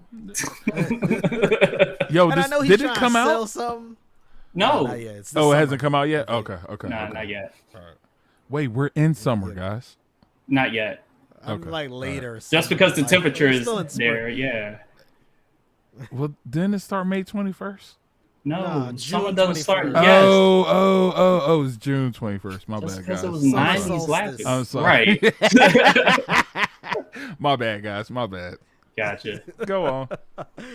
Derrick, who's your chump of the week? Oh, boy. It happened today. They definitely clinched it. The Pittsburgh Pirates infield. Every single last one of them involved in the play. I wish I had real quick before you start. Yeah. Because it happened and I was done like with all the editing and stuff. I did not get a chance to add that video. Maybe I could find it, but go ahead. Okay, so I think it's Javier Baez is at bat. There's 2 outs. I don't know. I think it's the bottom of the third. So there's a runner on. What was it? It was a runner on second, and base hit to the third baseman. Third baseman is a routine play. The shortstop is running in like he thinks it's going to be inning over. Bad throw by the third baseman, pulls the first baseman off the line. So Baez is almost at him. He stops and starts running backwards down the first baseline back to home plate. While this is going on, the runner from second is rounding third and coming home, kind of like, being cautious.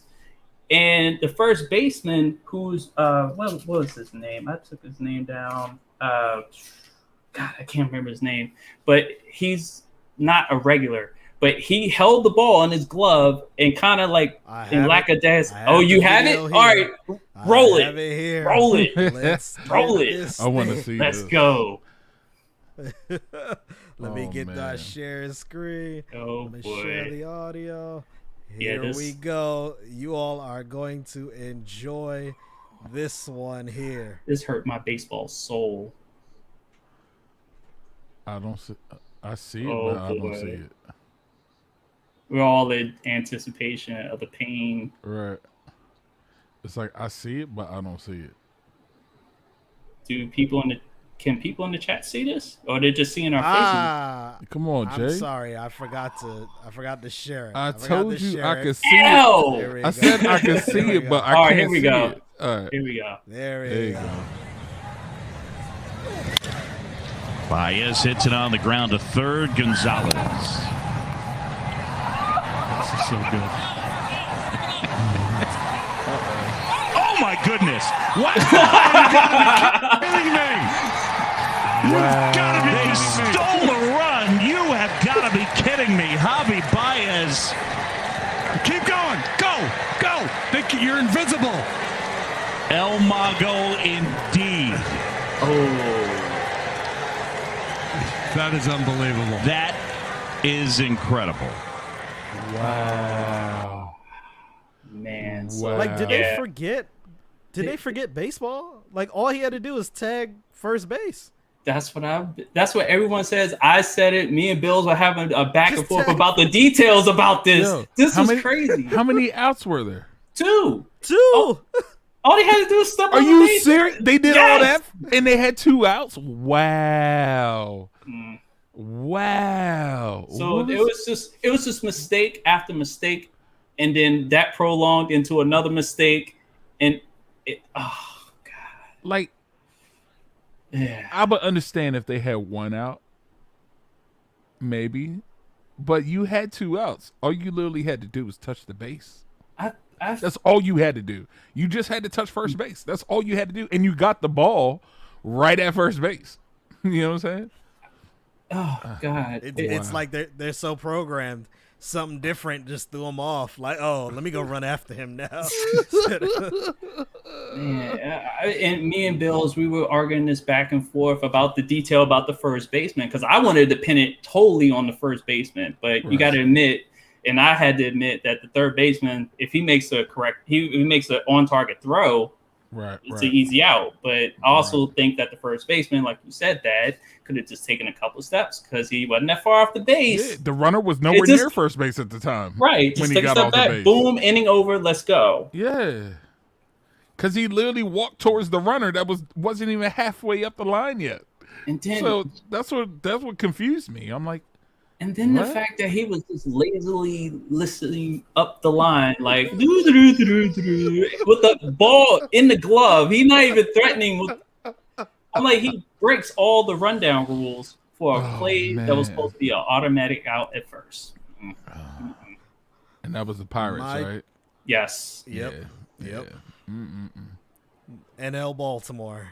Yeah. Pretty much. They have a great ballpark, just like the Camden Yards. They, storied franchise that just hasn't really done anything since the '90s consistently.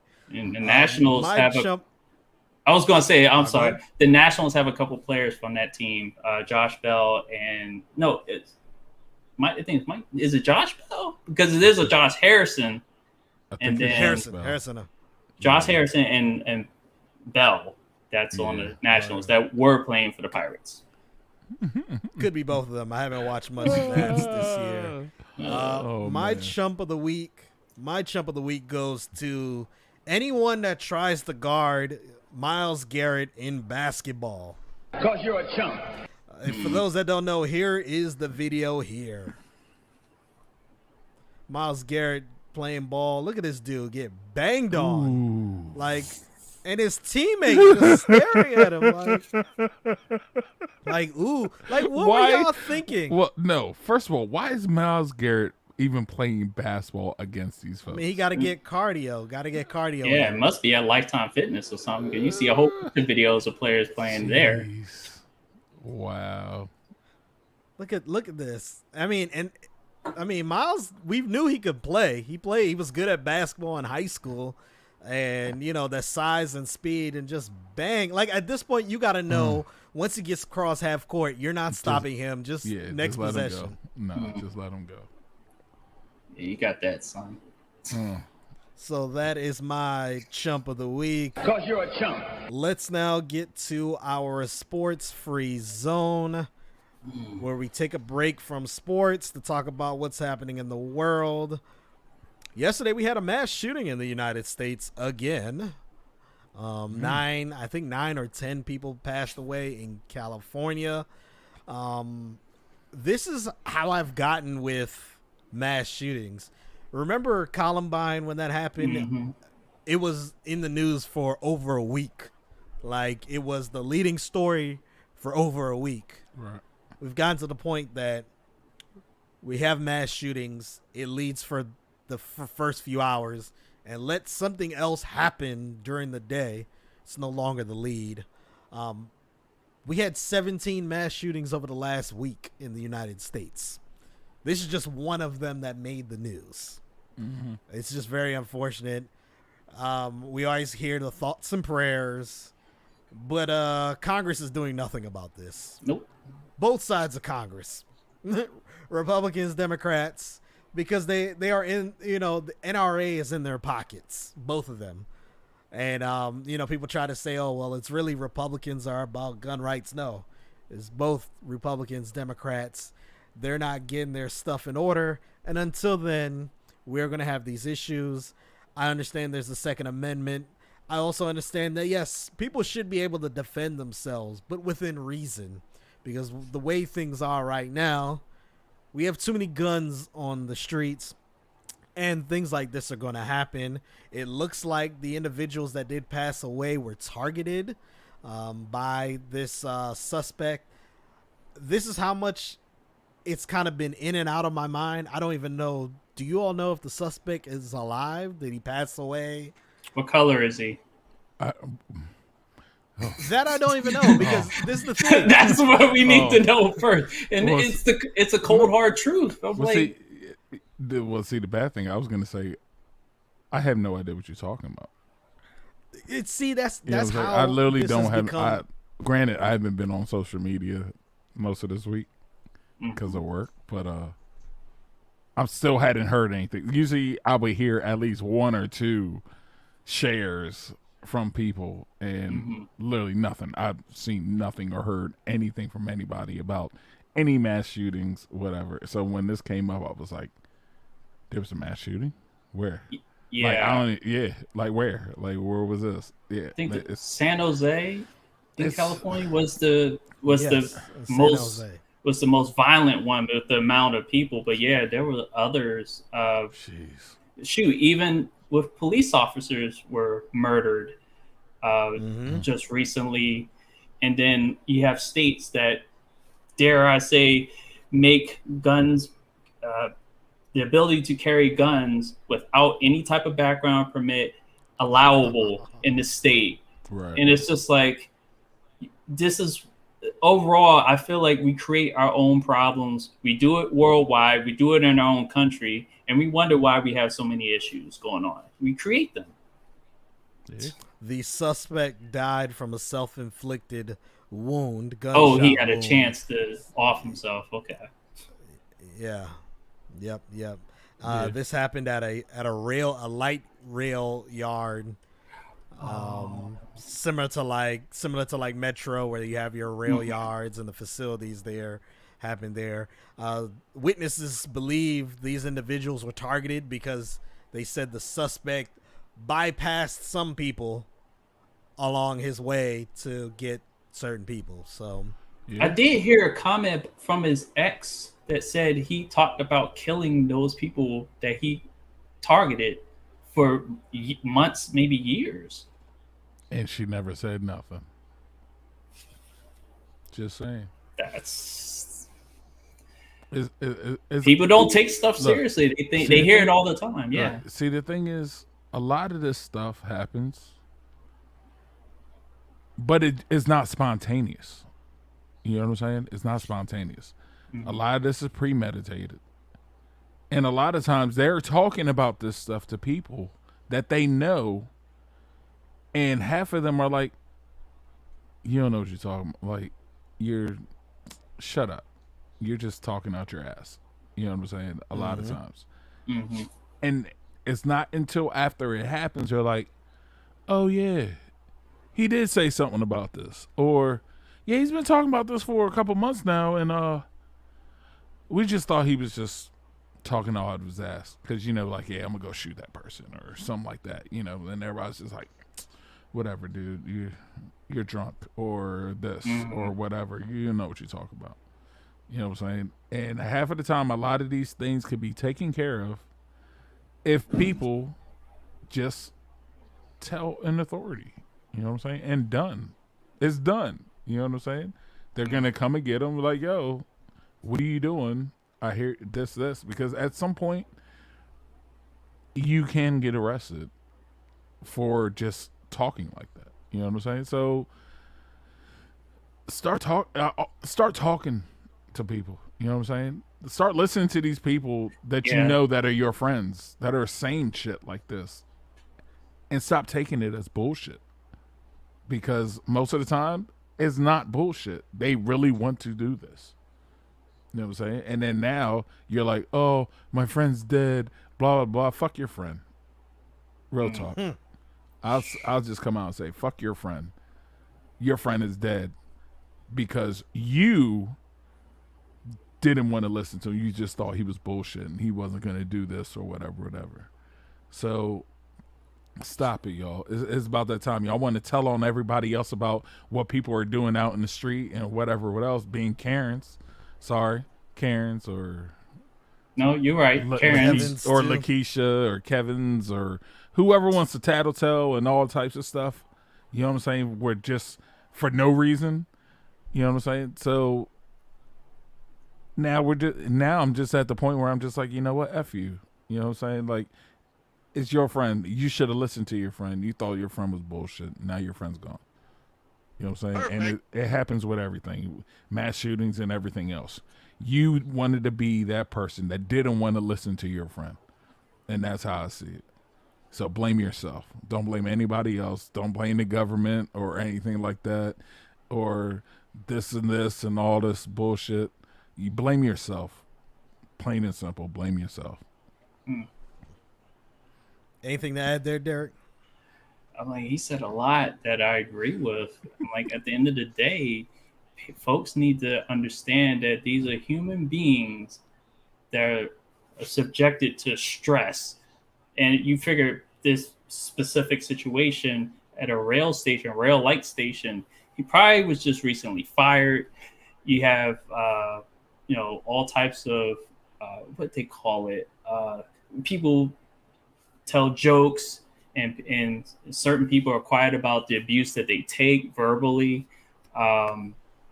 He could have been fearful using it up. But since he targeted certain people, these were probably people that didn't respect him as a person. Mm-hmm.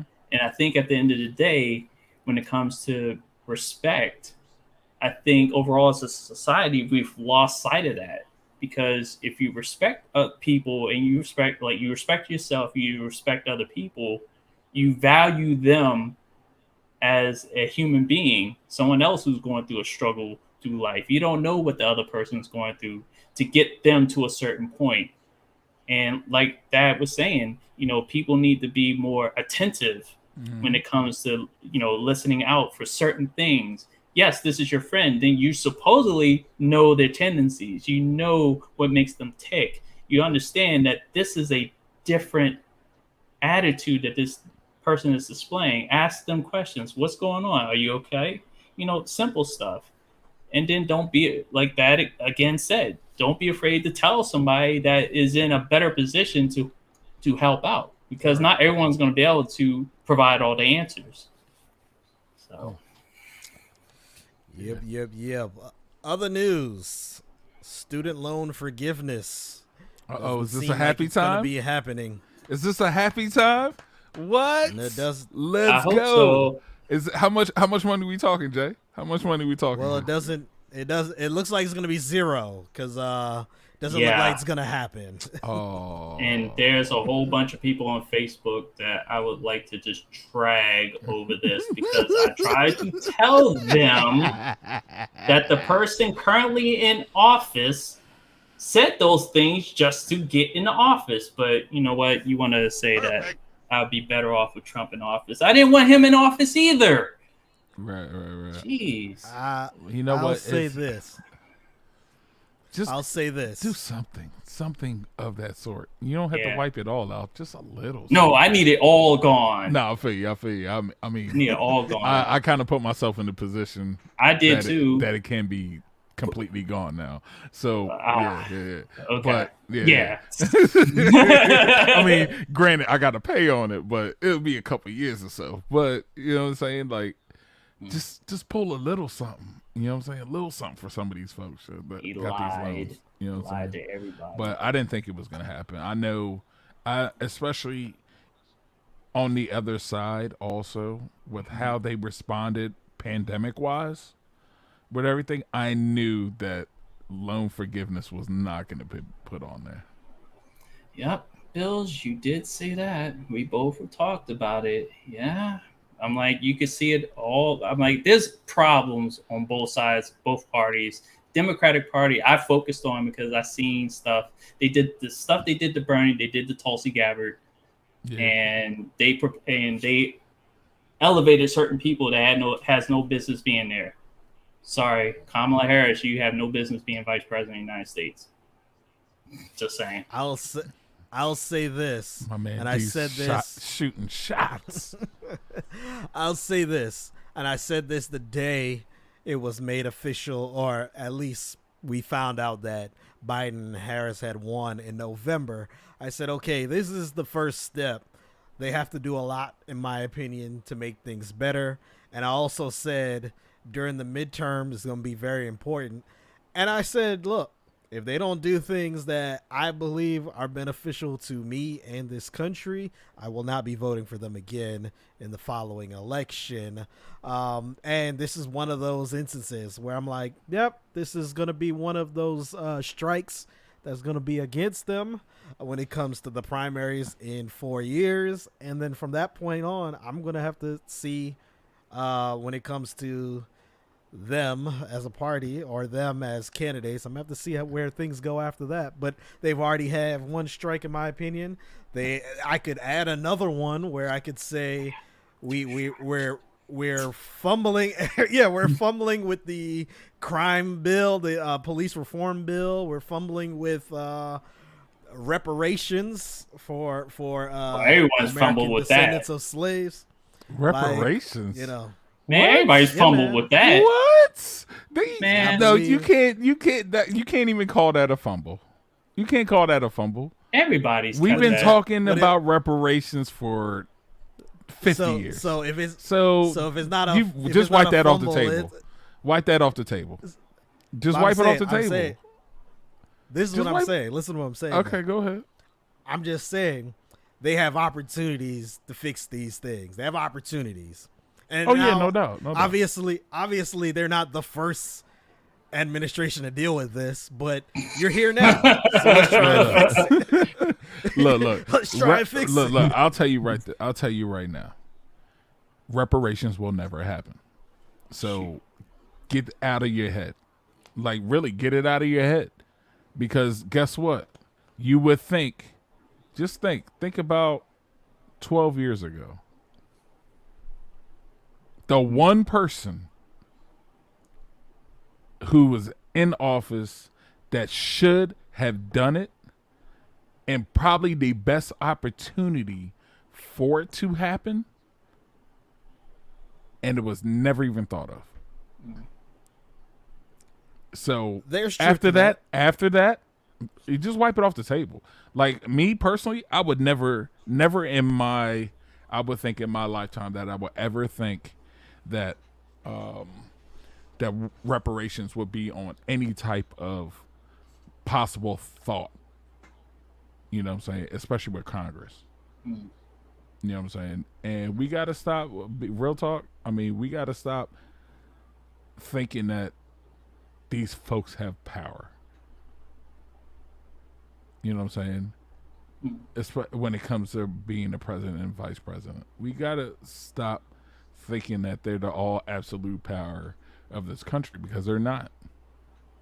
That's government 101. You know what I'm saying? They're not. Man, so you're a political face. You do have some stuff where you could get some things out. But in all actuality, our main focus should be on midterm elections, and when it comes to the local and Congress level, of getting the right people in office so we can actually get some of these things and a lot of these issues try to get rectified. But you have to have the right people in there on both sides of the line to even think about rectifying some of the stuff that many people have seen that should be rectified by this country for years. It's not going to happen, especially when we got these folks that have been there for 60, 70 years. Okay. You know what I'm saying? Well, I can't, not 60, 70 years, but you know what I'm saying. Well, almost. Yeah. I mean, yeah. You know Warren Hatch. Yeah, Strom Thurmond. Yeah, Strom Thurmond. Yeah, that's right. Jesus Christ. You know what I'm saying? And that's the thing. Like, yo, there's no way these folks that have been in there for 40, I would say 30 to 50, 30 years and up, can no way understand what we could see as something to better ourselves in the future, because they're still back in the fucking 60s and 70s with their whole mindset. You know what I'm saying? So we can't, I mean, the only people really that we could blame is ourselves. Because we've allowed these people to stay in there. You know what I'm saying? But I think that's all it is. if you are this how when it comes to Republicans and Democrats are going to vote for whoever's Republican, and I believe Democrats they try to play like being politically correct all the time. They want to play the fence. And yeah, and I feel this is my thing. I've mentioned it on this podcast. I'm Democrat really because Republicans are just outright racist, but I also identify that Democrats are racist in their own way too. So yeah. And until we get a third legit third party, two parties. This is where I am. Yeah, this is crap. You know, so I think this is the thing. Democrats have to be willing to, if Biden and Harris don't get it done, we just got to roll with whoever's the next person and not wait for another term. Like, we got to be like, oh, one term you didn't do it? Okay, let's get someone else. Because the fear is, oh, you don't keep the same administration, you're going to lose. No. Obviously, we've seen if you turn out the vote, you win. So we need to, if things are not going good, or when 2024 comes, we don't put Harris and Biden on the ticket again, and we get two other people on there. So that's my thing. That's what I have to say about that. Anything on the topic before we get to the next topic? Well, I will say this much. Nancy Pelosi needs to stop using us as props. Like, we throw ourselves in front of bullets to provide an agenda for them to follow. No, I'm just tired of it. Everybody thought Pelosi was down for the cause because she had a wrap on her shoulder. A little kente claw. They fell for that, and it wasn't even like, yo, it wasn't what they say. Did they say where'd she get it from? Somebody asked that when the first picture came out, and it was like. Somebody was like, "Yo, I wonder if she went on Georgia Avenue to go pick that joint up."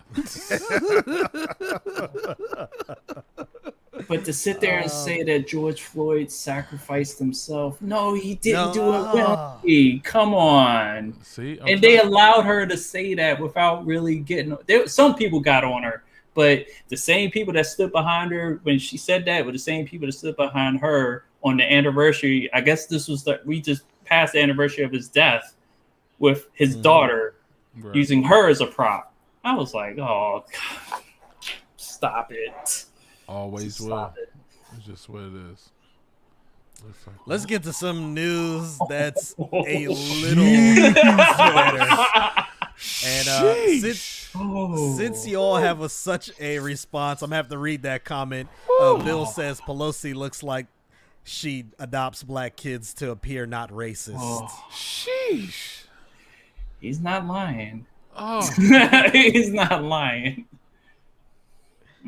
Oh man, let's get to some news that's a little better. Let's go. Let's do it. Kim Kardashian is being sued. Uh-oh. Who would have thought this would be the best story? Uh-oh. Oh, boy. But she's being sued by former and current employees, maintenance and landscaping employees, for withholding taxes but not furnishing it to the IRS. Oh. Ooh. Wow. And she won't go to jail either. Also, also being sued, part of the lawsuit is a teenager who was scheduled and put on shift for more than the maximum amount of hours for a week in California. I believe the hours is 48 hours is the maximum a teenager can work in the state of California per week. When they were addressed, and I say they because we don't know who was addressed. Was it the overseer? Was it Kim Kardashian herself? We don't know, but the lawsuit alleges that when it was brought to their attention, that teenager was fired. There's some other things where the workers were not given time for lunch breaks, and just over OSHA breaks also, your occupational breaks that you're supposed to get. Did not get time for that, so they're being sued for that. Kim Kardashian's lawyers have come out and said that pretty much this is not true, and the facts will come out later. I believe this. I believe there is a in-between person between Kim Kardashian and these employees. Yeah. And that in-between person and the accountants did not do what they're supposed to do. But obviously the name, the organization, the entity, the LLC is Kim Kardashian. So they are going to be the ones, or she is going to be the one that takes the brunt of this. So this is why Kanye let her sign that joint. No problem. Oh, boy.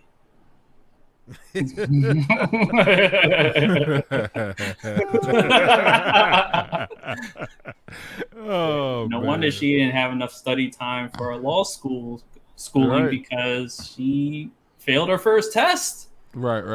Now she's thinking about leaving. So, yeah. I mean, Kanye probably seen this happening and was like, "Yo, I'm out. I gotta go."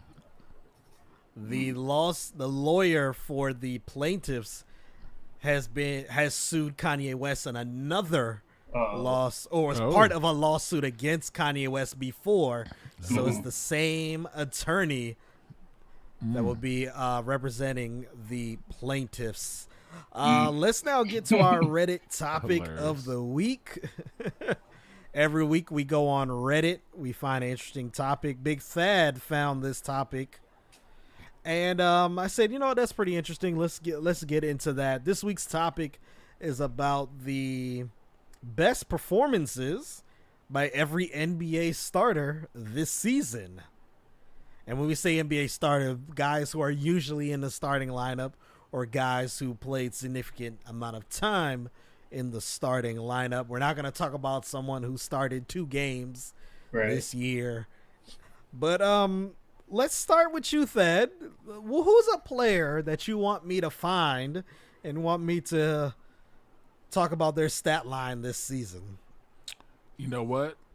Let's stick with DeMatha here. So Jeremy Grant. Jeremy Grant of the Detroit Pistons. Let me scroll down to find Detroit. Forgot this is in alphabetical order by city and not nickname.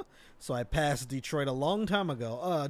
Jeremy Grant, 43 points, 2 rebounds, 15 for 25 from the field, 4 for 9 from three-point land, 9 for 9 from the free throw line, and 38 minutes. That is Jeremy Grant's best stat line as a starter this season.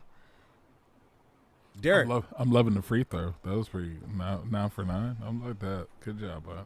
Yeah. Derek, who's one player that you want me to find on this list? I'm looking. Thinking team starters. I would say James Harden. James Harden of the Brooklyn Nets. Let me scroll up the Brooklyn. James Harden, 44 points, 4 rebounds, 17 assists on 12 of 21 from the field, 6 for 13 from three-point land, 14 for 16 from the free throw line in 43 minutes. And I believe this happened when he played with the Rockets, I believe. Oh, with the Rockets. I believe it was with the Rockets. It was against the Trailblazers. I'm looking to see if I can find the waiting for this ad to finish because they had highlights. Yeah, it was from when he was with the Rockets. Yeah, because so that's one thing. Some of these, it's when they have them in Brooklyn or wherever, it's where they are right now in the season.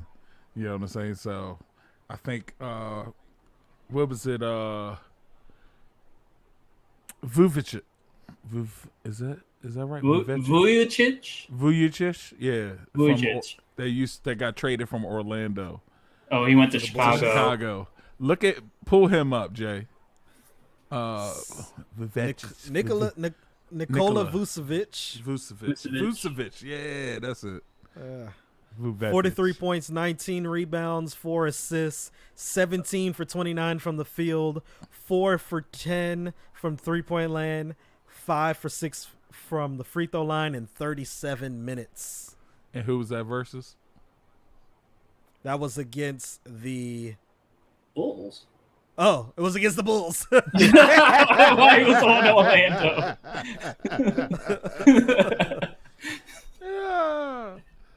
Thad, you know I had to do this. I had to do this. What you got? This is your favorite player, Draymond Green. You are fake news. Draymond Green's best game this season. 10 points, 13 rebounds, 15 assists, 3 steals, 2 blocks, 4 for 5, 2 for 2 from free throw line in 37 minutes. I know how to call him. I'm disappointed. I'm disappointed he didn't have a triple single. That's what I'm kind of disappointed about. That he had a better stat line than his usual triple single. Trash. Let's get to a famous player. LeBron James of the Los Angeles Lakers. LeBron James. 46 points, 8 rebounds, 6 assists, 2 steals, 2 blocks on 19 for 26 from the field, 7 for 11 from three-point land in 38 minutes versus the Cleveland Cavaliers. Hilarious. Let's get through some let's go to the Clippers. Oh boy. Paul George. Yeah, we like to or you all like to call him Pandemic P.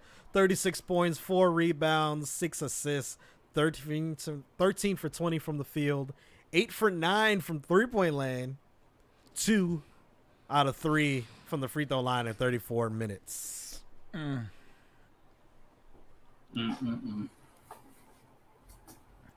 The most improved player of the year, Julius Randle, against the Hawks, scored 44 points, 9 rebounds, 5 assists, 14 for 22 from the field, 7 for 13 from 3, 9 for 12 from the free throw line in 41 minutes.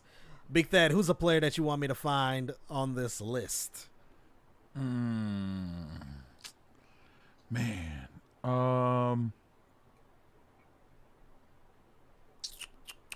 Dame Lillard.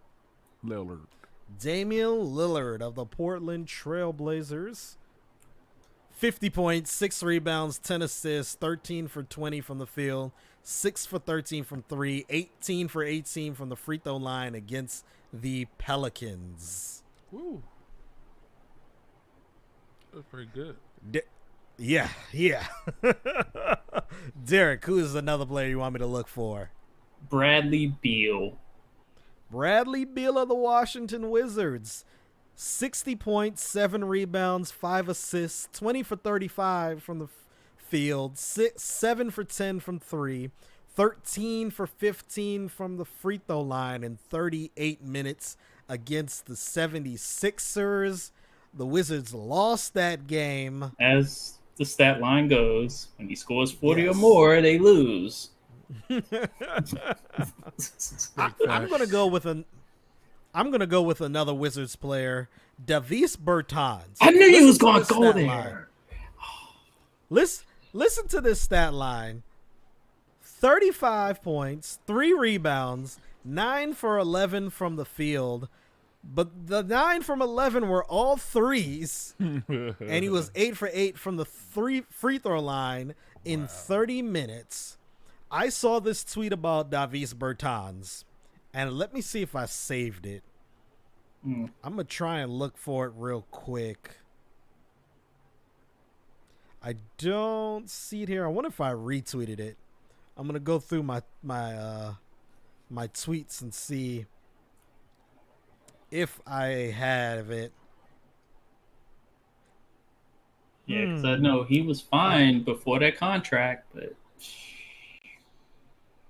I don't have it. But here's the pretty much the person's tweet was like, "Look, Davis Bertans goes through these wild droughts and then wild hot streaks to then get his stat line back to about 40% from the field when it comes to threes."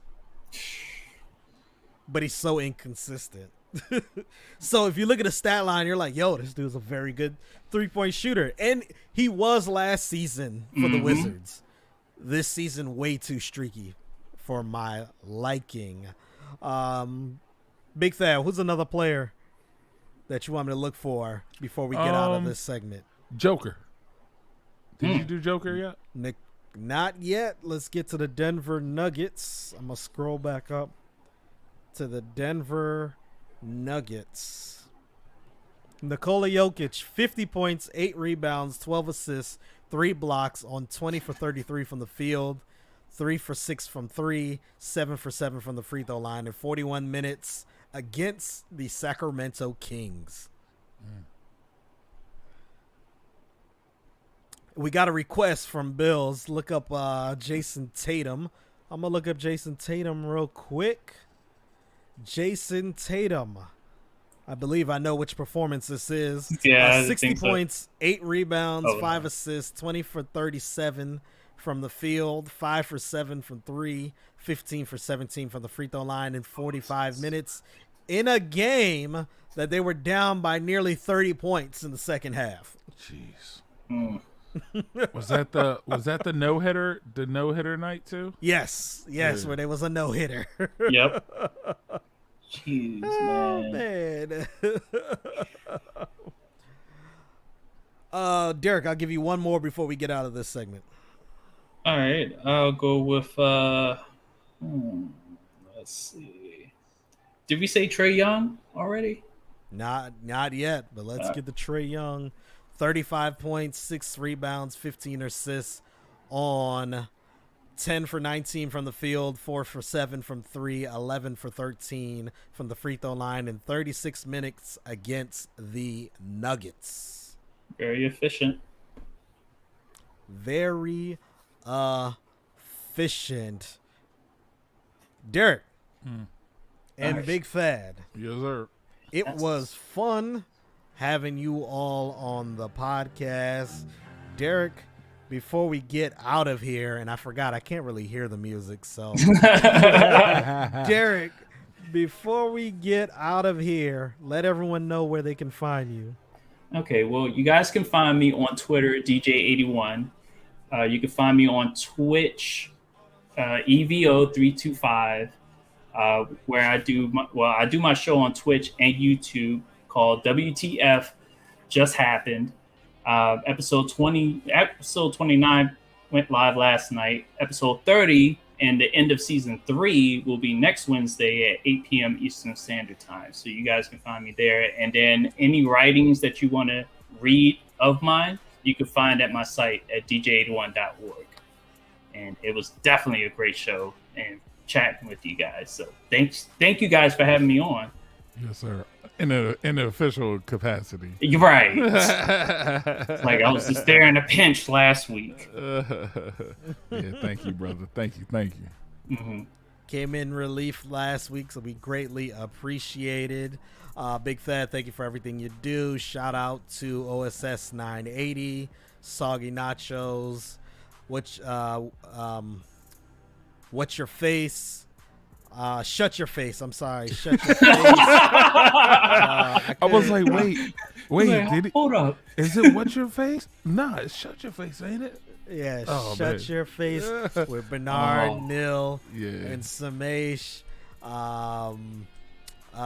Just Bear With Us podcast. We Ain't Got Our Shit Together podcast, kind of like Today With Us. Shout out to Curls in Sports, Erica Fernandez, also Karina Parks, Grady Diaz. Make sure you check them out on all social media platforms. Also, Guys Unpacked podcast, check them out. My boy Mike Edwards with the Dual Exchange on YouTube. His live show is tomorrow, Friday at 2:30 p.m. Eastern Standard Time. Also, shout out to our faithful listeners. I'm going to give a shout out before we leave to my wife's family. She had 2 cousins that graduated over the weekend from Bowie State University. Shout out to Cindy. Congrats. And Maioli graduated, I believe, from the School of Social Work. We also had a family get together. That was my first stepping out. First time I stepped out since this pandemic. Everyone was vaccinated, so I went out.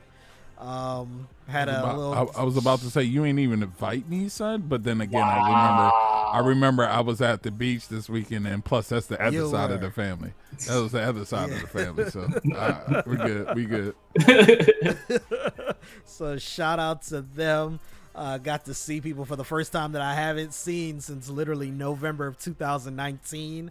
That was the last family event that we had. It was also right before my son's birth.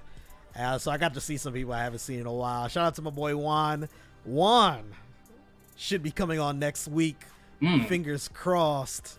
Y'all will enjoy that episode with him coming on there. BigThad, anything else before we get out of here? No, I'm good. You know what I'm saying? Just everybody, be safe out there in these streets. You know, definitely. People getting stupid, getting loose after this whole pandemic opening back up and stuff. So watch yourselves out there. You know what I'm saying? People ain't had interaction for over a year with other folks. So watch yourselves out there. Be courteous, be respectful. You know what I mean? Just try to enjoy it. You know what I'm saying? At least try to enjoy being back open on a lot of places. You know what I'm saying? But try to hold back some of the stuff you want to say to some of these people. You know what I mean? Just be respectful, be courteous. You know what I'm saying? Leave it alone. Especially if somebody come out of pocket. Just let it slide. You know what I'm saying? Just let it slide. They don't, you already know they don't want none of that smoke. So just relax and watch yourselves. Plus it's Memorial Day weekend. So, I mean, if you're going to the beach or whatnot, leave early. I would leave today if you're going to Ocean City. In the next 3 hours, leave, because the bridge is probably still packed. The bridge is probably still packed right now. But if you're going to Ocean City, you might as well just leave now. You know what I mean? But enjoy yourselves this weekend, y'all. Be safe. Yep. Until next time, everyone. Sports Reality. Peace. Peace. Baby, like where the audience go. Baby, like goes where the islands go.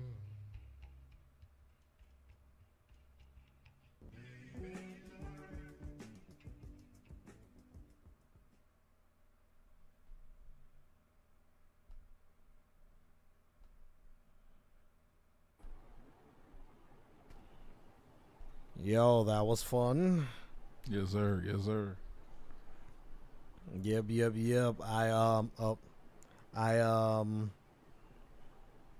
So Thad, you know I have how I have Adobe Creative Cloud, right? Yeah. You know we're still live, Yeah, right? so Yeah, we're still we live, are. Jay. Come on, son. Yeah, come on. What are you doing?